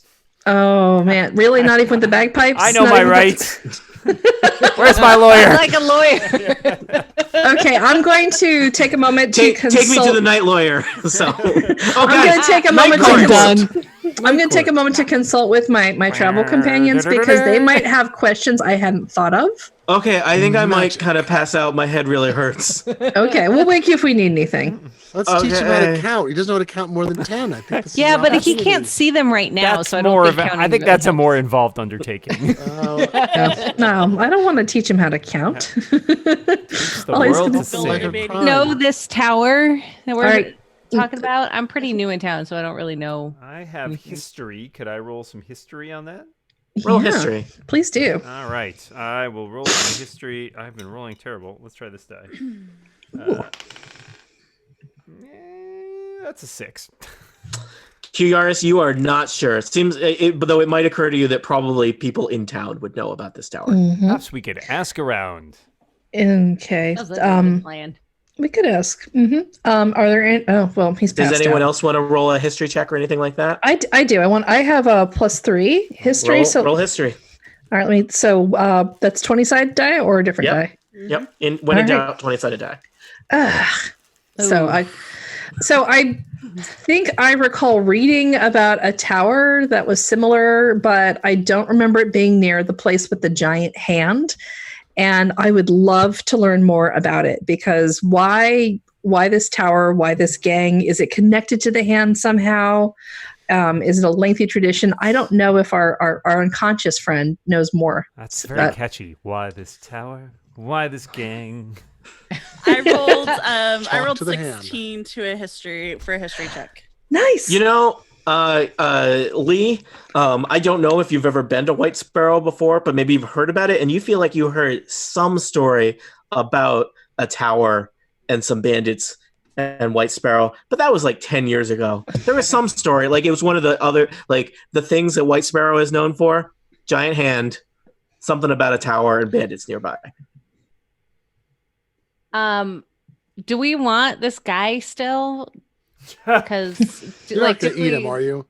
I don't know. I don't know how he tastes, so it depends. Untasty Pete. But I can see about carrying him to the town and maybe get him some help, or we could use him as blackmail or leverage to maybe find out some more information. This is a very complicated question. I always like finding out more information. So he is a prospect, though.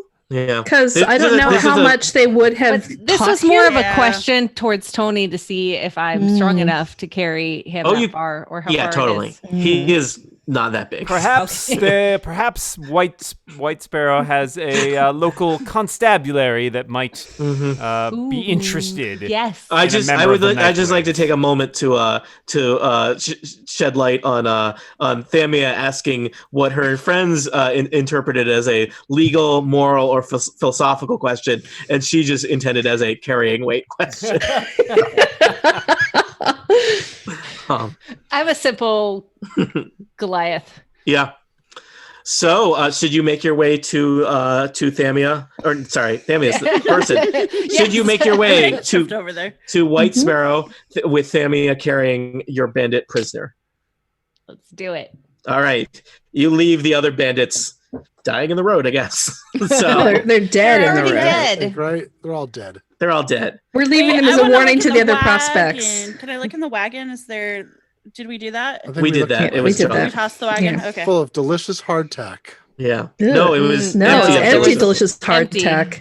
Oh, empty hardtack. These All poor right. sad prospects got terrible props. That is Yes. some hand. That's some hand. So it takes you about 90 minutes or so as you come down out of the woods into the valley and cross, and the path eventually brings you within sight of the town of White Sparrow. White Sparrow is, it's a decent sized little town here in the middle of nowhere. It looks like, maybe 100 or so people live there. Most notable landmark, giant stone hand sticking up out of the ground. Notable also, that stone hand, 6 fingers. That's not weird. That's The 6-fingered hand. I'm It's a little super weird. curious I'm about looking it. I'm super curious about that. you Uh, are Sorry. Can I do an adventuring. This Can I do adventure's an going to run arcana? 5 seasons, and they're never going to explain it. It's fine. Can I do an arcana check since I've got +5 Wander arcana? into town. This is not a walled town or anything, so there's just a road that leads right into town, and that road, it leads right past the big stone hand. To be clear, the stone hand is like taller than a building. Literally, the tavern in White Sparrow is built in the shadow of the hand. It is in fact called, what's the name of the tavern? Shadow of the hand. The shadow, yeah. No. Yeah. Like it has a name that's about shadows. I'm bad at finding things in my PDF. The Penumbra Inn. Oh, It is called Hands the down, the Ever- best tavern. the ever Gotta the ever hand it to ya. shady the ever shady tavern is built. That's not. That's a good name. No, I Is like built it. in I Do you the think this shadow place the is? name and a description. Do you think this of place the is reputable? Titanic 6-fingered hand rising out of the ground. Yeah. So you make your way into town. People in town are, giving you kind of the look of like, oh, new people. What's with them? What's with that bandit that half giant's carrying? This is going to be, I wonder if this is going to be trouble or the start of something exciting. So Good question. you wander into town. What would you like to do? Well, I, frankly, am parched and could use a good drink. I say we head I want to to the go look at tavern. do I have to go in, or can I just look and stare at the hand for a while? You can look and stare at the hand for a while. Okay. I really want to Wendy. double check. I want to do an Arcana check at this point. Can All I do right. that? Can I just ask who is going to go into the tavern and who is going to stand and look at the hand and who is going to do something else? I really need a short rest, so I'm All going to right. go into the tavern for a couple minutes. All right, Yeah. Lee, Thamia, Kiaris, going into the tavern. Karakun, what are you thinking? I gotta look at the hand. I'm also interested in the hand. All right. Yeah. So Karakun and Gwendiel are standing there looking at the giant hand. This hand is huge. It looks like it also looks ancient. Gwendiel, give me an Arcana check. All right. So that's 20-sided die for that. Yep. And then add your Arcana modifier to it. Okay, 20. 20. You know, this is unlike anything you have ever seen. It's not magic per se, but it is made of some kind of material that you have you have never encountered in your travels before. And just staring at it kind of gives you a buzzing feeling in your head in not a pleasant way. Okay. It does look like it's So been here does for the quite some buzzing time. There is kind of Mhm. somebody has excavated like a big hole around the hand that's kind of peeking over the edge. It looks like there's basically a giant pit with scaffolding that goes back and forth about down to the elbow of the arm connected to this hand, and then disappears into darkness. There's nobody around, and in fact, it seems like the people of White Sparrow are kind of giving the hand some distance. Okay, so the buzzing is it unsettles me a little bit, but Yeah, it does not feel good. Little bit of a migraine tingle. okay. So I have what are they called again? I have a cantrip for light. Mm-hmm.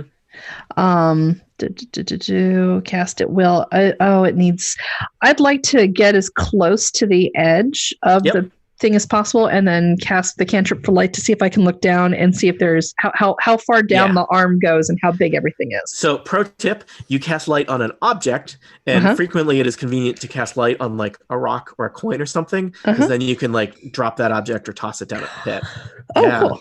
Yeah. Okay. Well, so level why 2 don't magic. why don't I do that then? I pick up a rock that's at the edge of the excavation pick, and I do my cantrip, the light cantrip, and then toss it into the pit to see how far down it goes. Yeah.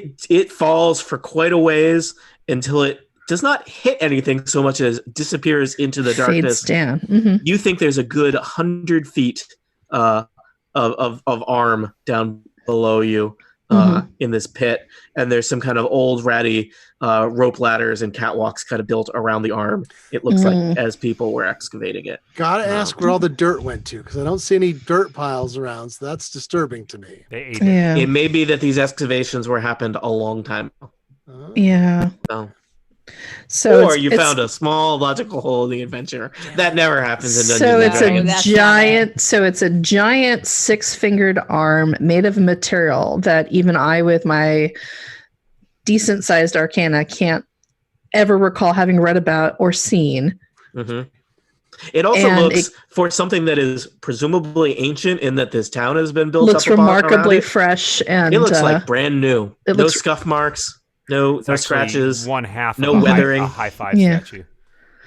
Is there any way for us to like throw water at it or something to see what happens when we do that? Sure, you've got a water skin. You splash some water on it. I like the person who comes to town, casts light on a rock, throws down a hole, throw some water at a hand. That's what I do when I go to see town. If I can learn anything more about the material, if it's reactive. It's called heroism. Look it up. Gwendiel, you notice that the water like beads instantly and kind of drips off of it. Just slides right down. Well, it's handy. We could turn it into some kind of cooking material that might be able to cook things. Yeah, as long as you were fine cooking your things on the side of a giant hand. People seem to have excavated. Putting your eggs in the palm of it. All right, so it's smooth. So it's almost like so it seems almost like a ceramic type of thing, since it's not porous in any way. Nope. Oh my goodness. I'm gonna just stare at it for a little bit. All right. Karakun, do you want to do anything while you're watching Gwendil stare at it? I'm just enjoying the scenery. All right. I'm not sure what I course. got. I've got a light spell. We already tried that. I don't think Mm-hmm. I have any. Maybe I pull out my calligrapher's supplies, which I apparently have, and just start writing some kind of story about this hand, some notes about it Oh, for future it travelers. just Oh, occurred so- to me. I still have 2 spells left. And one of the ones I locked and loaded for the day is Detect Magic. And I just want to see if there's anything innately magic about this hand. So Mhm. I'd like to cast the spell. You cast Detect Magic. Again, does not seem like there's anything actually magic about the hand, but the material is very strange in that it is unlike anything you've seen before, has some somewhat strange properties, and looking at it is giving you a headache. Okay. Is there any reason why I couldn't walk down those stairs and just kind of check out what's going on down there? It's maybe You a bad could. idea. It might be dangerous. The catwalk bad and idea. ropes are pretty old. True. That is one way you could die. Do you want to do that? Probably not. I'm guessing not I yet. would No, wait maybe not. for I don't know. everybody to come together again. Yeah. Does Rex have a backup character ready for you to go? Sure, my caddy has disappeared. My Oh. caddy. All right. Seems like those That's stairs were why. hewn out of the living stone, but all right. Meanwhile, back in the nearby ever shady tavern and inn, some of our adventurers have made their way in. It is starting to get toward evening, so there's a decent sized crowd in the ever shady tavern. Looks like various townsfolk and farmers and miners and whatnot. All the people that live and work in the area of White Sparrow. A bunch of them are here enjoying a beverage and possibly some stew. There's always stew.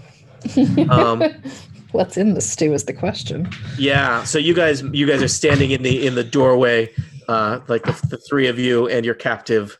The captive says, "Do you think I can get some stew?" Do you have any money, friend? Can I borrow some? Something tells me you are not a good investment. I'm good for it. Trust me. Not a good You guys- bandit either. I'm looking for a new job. Do you know anything? We just came into town. We are not your local employment agents. The barkeep comes out from behind the bar. It's kind of a mid-30s, kind of heavy-set woman. She's got a big apron, and she says, "This is one of those bandits from the road." Yes, madam. This is one of the so-called night blades, I think they go by. We apprehended him attempting to waylay some travelers. She waves over a barback, a kind of greasy-looking 14-year-old, and says, "Go get the sheriff. There's probably some kind of reward in it for you. I'll get you some beverages, and table in the corner is available." That's most kind. And perhaps you would not object if I played a little song. Stop him! Object. Stop him! Maybe after people have eaten. No offense. But it's a policy. Ow. It's like one of those, like, behind every rule there's a story.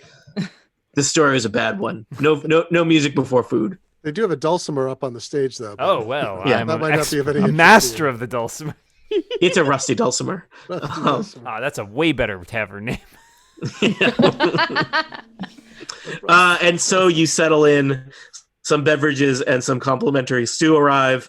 You look pretty nice. That's that kind of complimentary stew. Sorry. Your captive is standing there tied up in silk.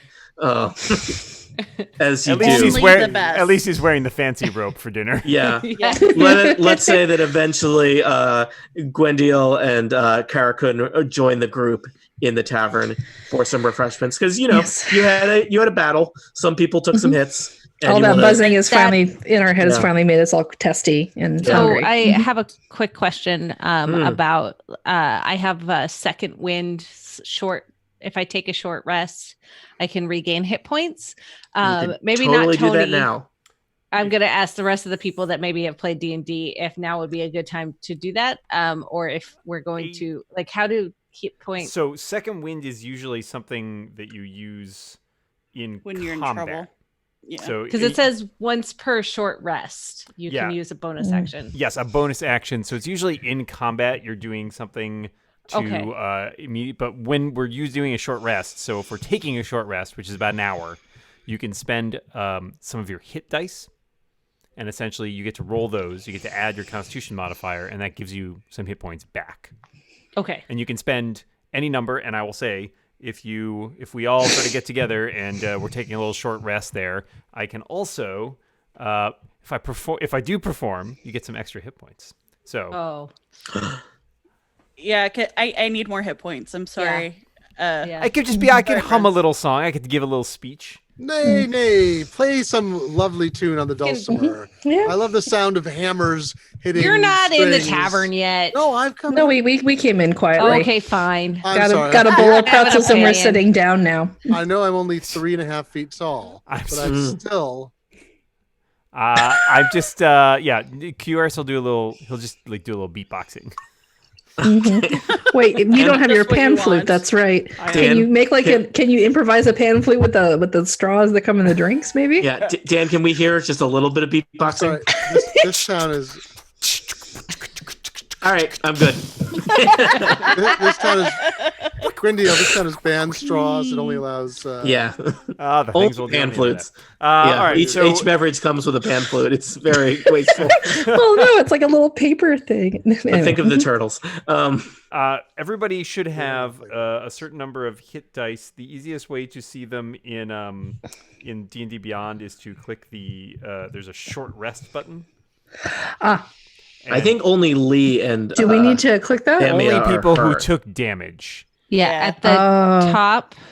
Yeah, I Where- didn't take by damage, share. so And that can just tell Yeah. you don't have to necessarily use it in there. It just tells you what your hit die are, and then you get your bonus is your Constitution. oh, And okay. because I did a Song of Rest, when you A beatbox of rest. the beatbox of rest, you get an additional 6 hit points.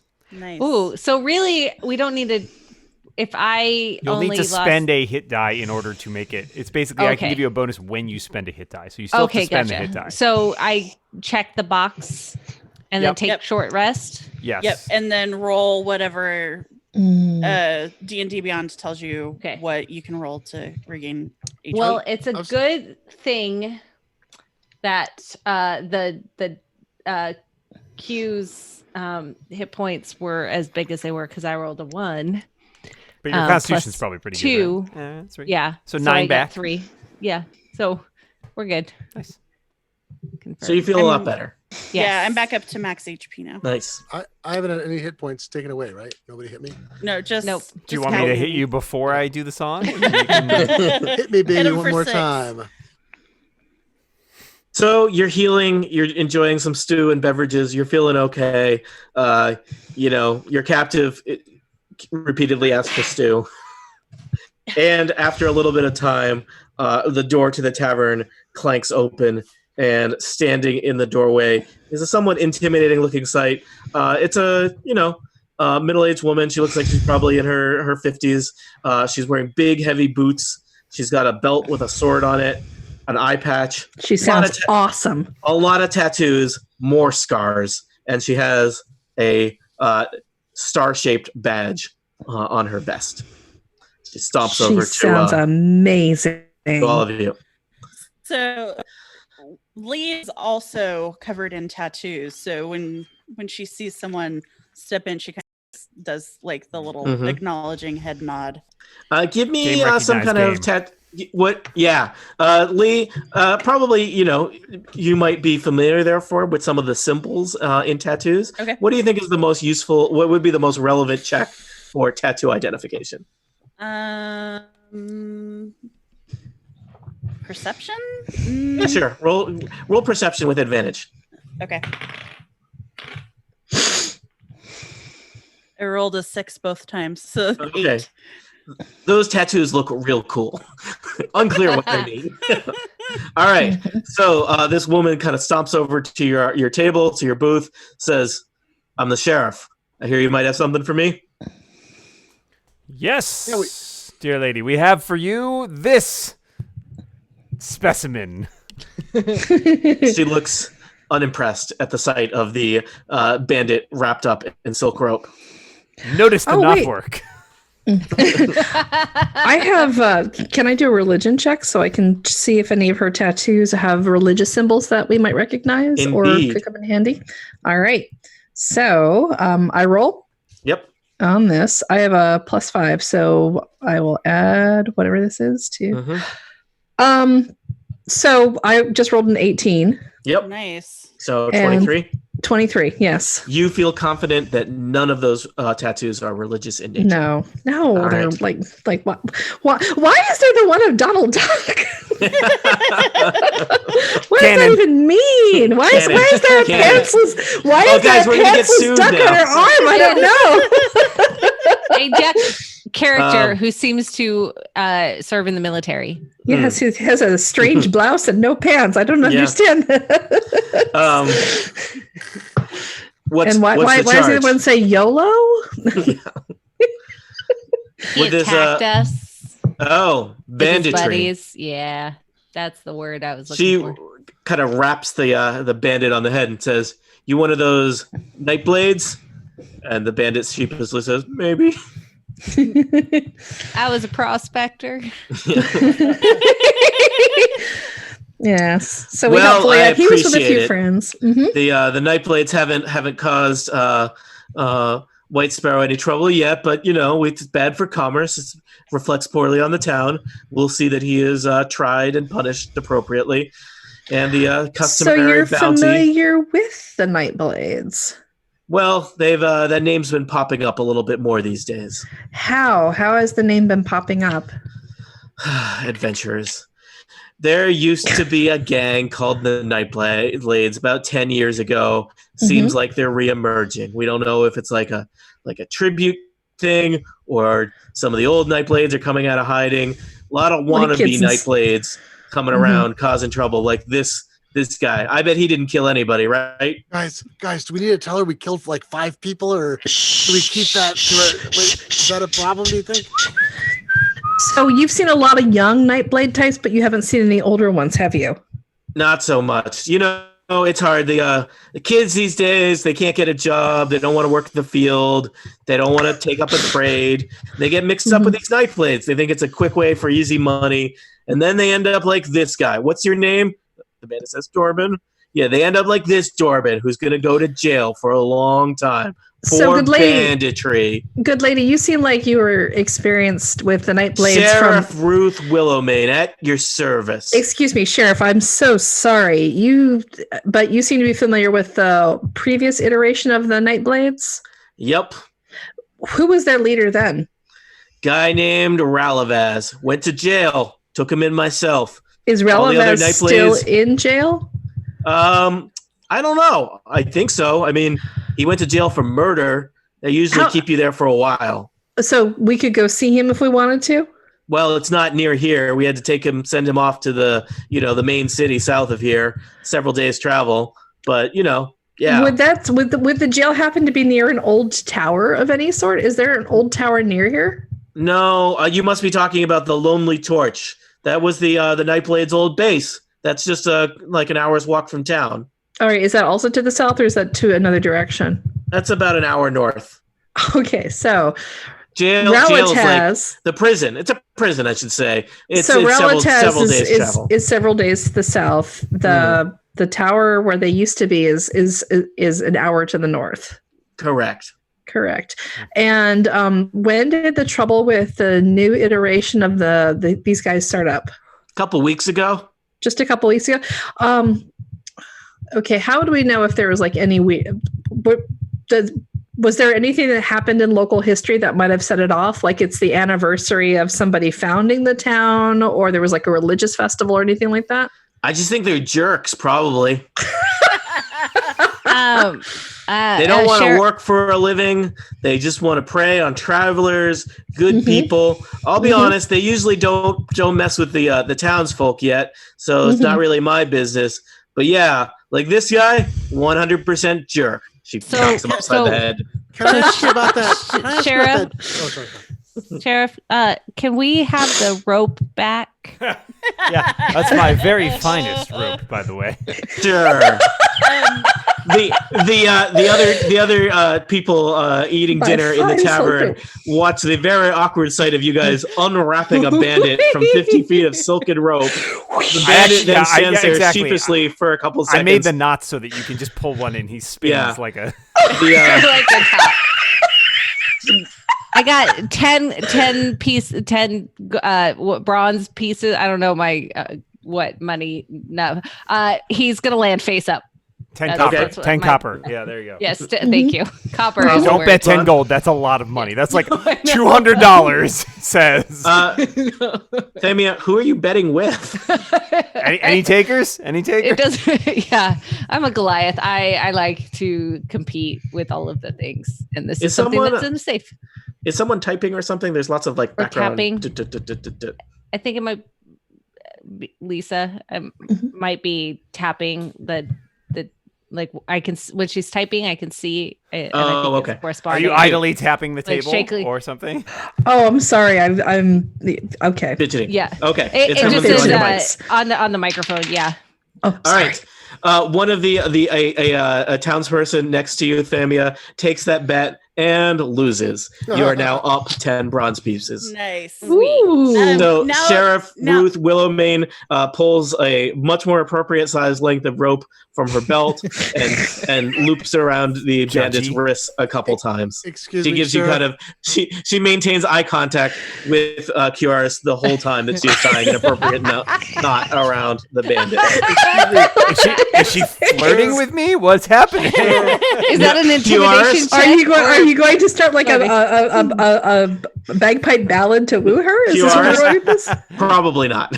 So Sheriff, I beg your pardon, Sheriff, but there's this giant hand outside. I'm really very curious about. I don't know. Can you tell us anything about that giant hand? It seems like it might Yep. have some significance. This is why you're called the wise. giant hand, always been there before the town. It's about it. People go down that pit. Yeah, can't recommend it. Is there candy down there? No, I don't think so, sir. All right.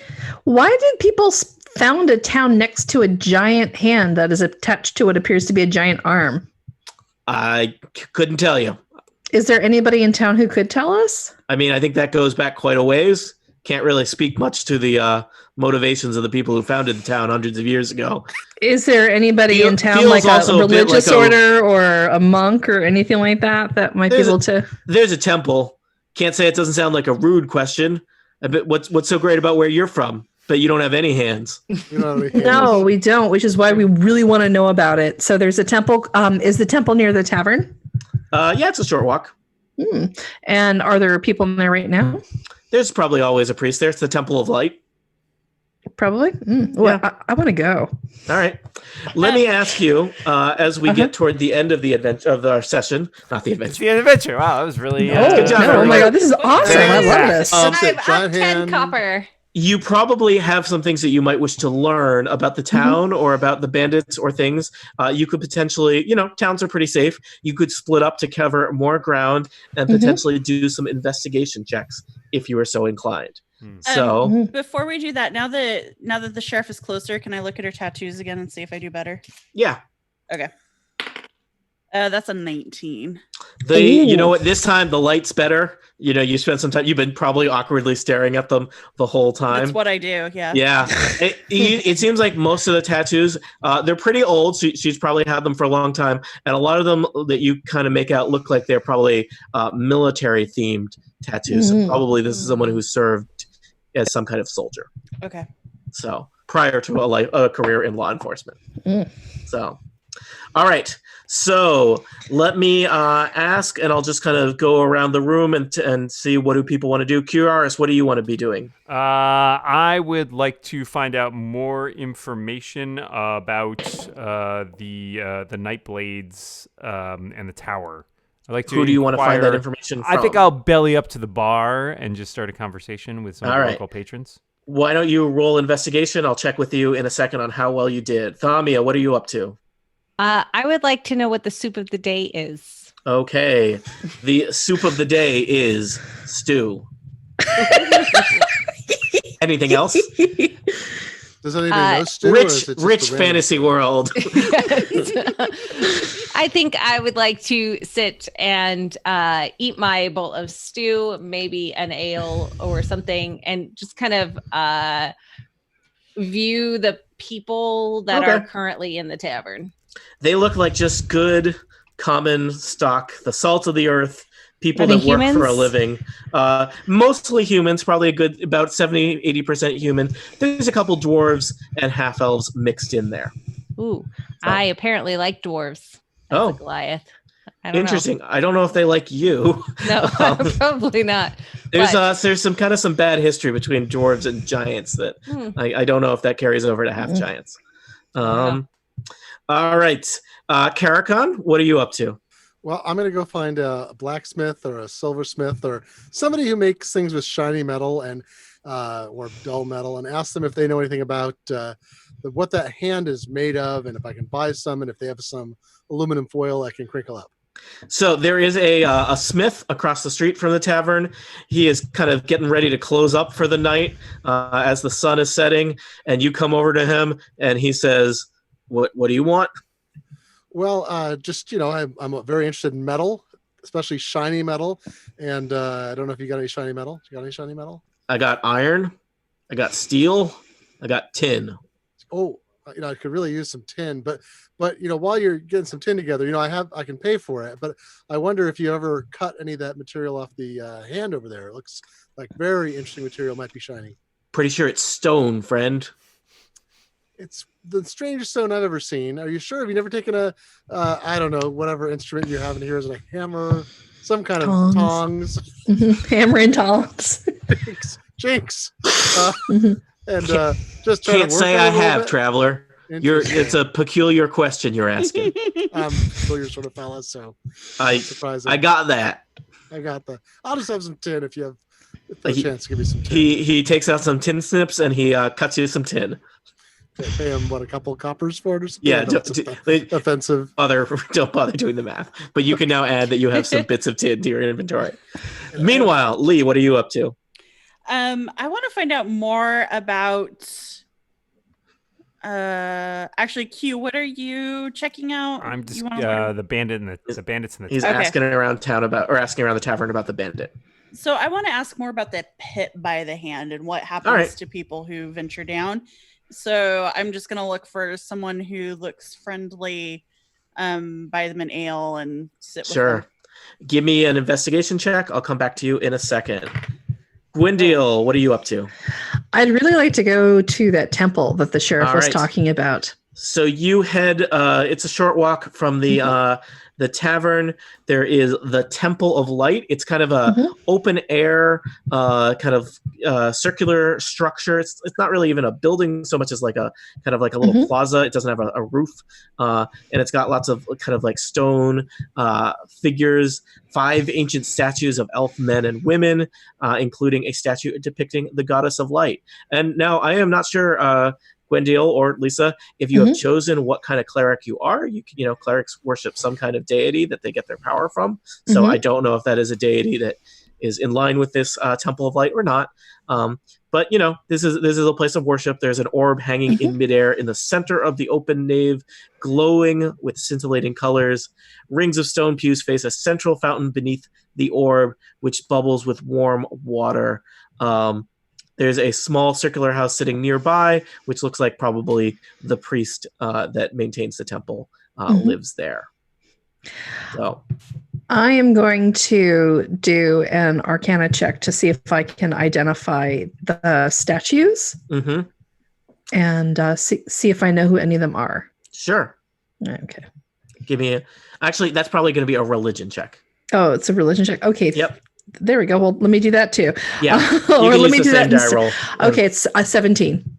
Okay. So it looks like probably this was originally some kind of elven temple that has been kind of like appropriated, taken up, but maybe it was abandoned and has been kind of fixed up as still to reopen it as a place of worship. And it looks, it's nice. It's actually probably pretty nice, especially for the small little town that is White Sparrow. So okay. So originally the elves were here, and then somebody else took it over. Yeah. Yeah. Doesn't look like the priest is there now. He's probably eating dinner or sleeping in his house. So. Well, I'm kind of fascinated by the orb of light that's hanging there, so I'm just going to study that for a while. Okay. It looks like it has a similar light spell cast on it that's probably kind of held in place and powered by the people praying and worshiping in this place. Okay. All right. Meanwhile, back in the Evershady Tavern, Q Yaris, you rolled an investigation check. How'd you do? I did great. I actually rolled a critical. Wow. 22. All right. So you are kind of, chatting up people, playing some little ditties, asking around. You meet a peasant named Rickman, who's been around for, he's getting up in the years. He's a retired farmer at this point, and he tells you a story about 10 years ago. There was this guy, Ralavaz, and he was the leader of the Nightblades, and they were awful, and they used to bother everybody, and eventually the people in the town rose up against them, and they trapped all the Nightblades in a barn, and the barn was set afire, and he's pretty sure everyone died. Yikes. Wait, everyone died? That's what he says. Then how? That makes no sense. How would you revive? How do you- Well, I'm not even there, so why would I ask questions? So Okay. you can give him a little of the old Ralavaz. So yeah, but yeah, he says there's other people around, but probably they don't have anything to do with the old Nightblades. This person does not seem very... Can I roll to see how reliable this person is? Can I roll an insight? Sure. Roll for public drunkenness. I roll insight. I got a 13 on insight. Well, QRS, he is a retired farmer who's drinking heavily in a bar. He's very friendly, but yeah, the quality of the credibility of the story may not line up with the quality of it. And in fact, he starts to get into an argument with the farmer next to him, who insists that no, the leader was apprehended by the sheriff and was sent away. That seems more plausible based on what we've heard. Yeah. Unless there's a conspiracy afoot. Yeah. Another guy you meet up, he's a young craftsman. He's apprenticed to the smithy. His name's Odette, and Odette tells you, yeah, there is this thing where there's these new young wannabe Nightblades sniffing around town, causing trouble. People don't really know what's up with that yet, but they don't like it. Brings back a lot of bad thoughts for the people of White Sparrow who were here 10 years ago. Do you know anything of a Night Lord? Odette has never heard of a Night Lord. Okay, thank you. Enjoy your drink, Yeah. friend. Yep. Okay, Lee, you were asking about the hand. Strangely, despite it being the major landmark in town, people in the Evershady Tavern are not eager to talk about the hand. It's unclear if it's, taboo or just they're really bored of talking about the hand. But you do manage to coax a story out of, there's an accountant who handles the town's finances. His name is Rab, and Rab tells you that, yeah, there was somebody financed like an archaeological dig. I think it was back in my dad's time, probably 20 or 30 years ago. They dug that big hole down around the hand. They got all the way down to the elbow. And then, I don't know, I think they went out of money or all the workers went mad, something like that. Oh, so the pit is new. Yeah, goes back like 30 years. Okay. I wouldn't trust those ladders. I only like fresh ladders, says Rab. Okay. I can't think of any questions to ask. Let me think of some questions, Aline Sims. What's That's the what you deal with do. this six-fingered cyclopean hand? Who is this Night Lord? Do the Nightblades have any linkage to the Nightblades of old? It would be a weird adventure if they didn't. What other questions and answers will we find here in the town of White Sparrow? For answers to questions such as these, tune in next time to Total Party Kill. Thank you and good night. Woo. Awesome! Oh my gosh, this was so much fun. This is Live so much stream fun. and bootleg listeners, we're literally playing tomorrow and tomorrow. Thursday, March 19th at roughly the same bat time, same bat channel. We will continue this adventure. It is extremely unlikely that we'll conclude it, but we will continue the adventure of the Nightblade with your favorite characters that are in this adventure: Gwendolyn, Q Yaris, Thamia, Karakun, and Lee, R.I.P. Tasty Pete. I thought he was going to come with us. Anything else we need to say here on the live stream or bootleg before we turn in for the evening? No, join us tomorrow. Love our listeners. Yeah. Thanks for All right. watching along and listening. We love you guys. Goodbye. Bye. Hello, watchers. They're okay.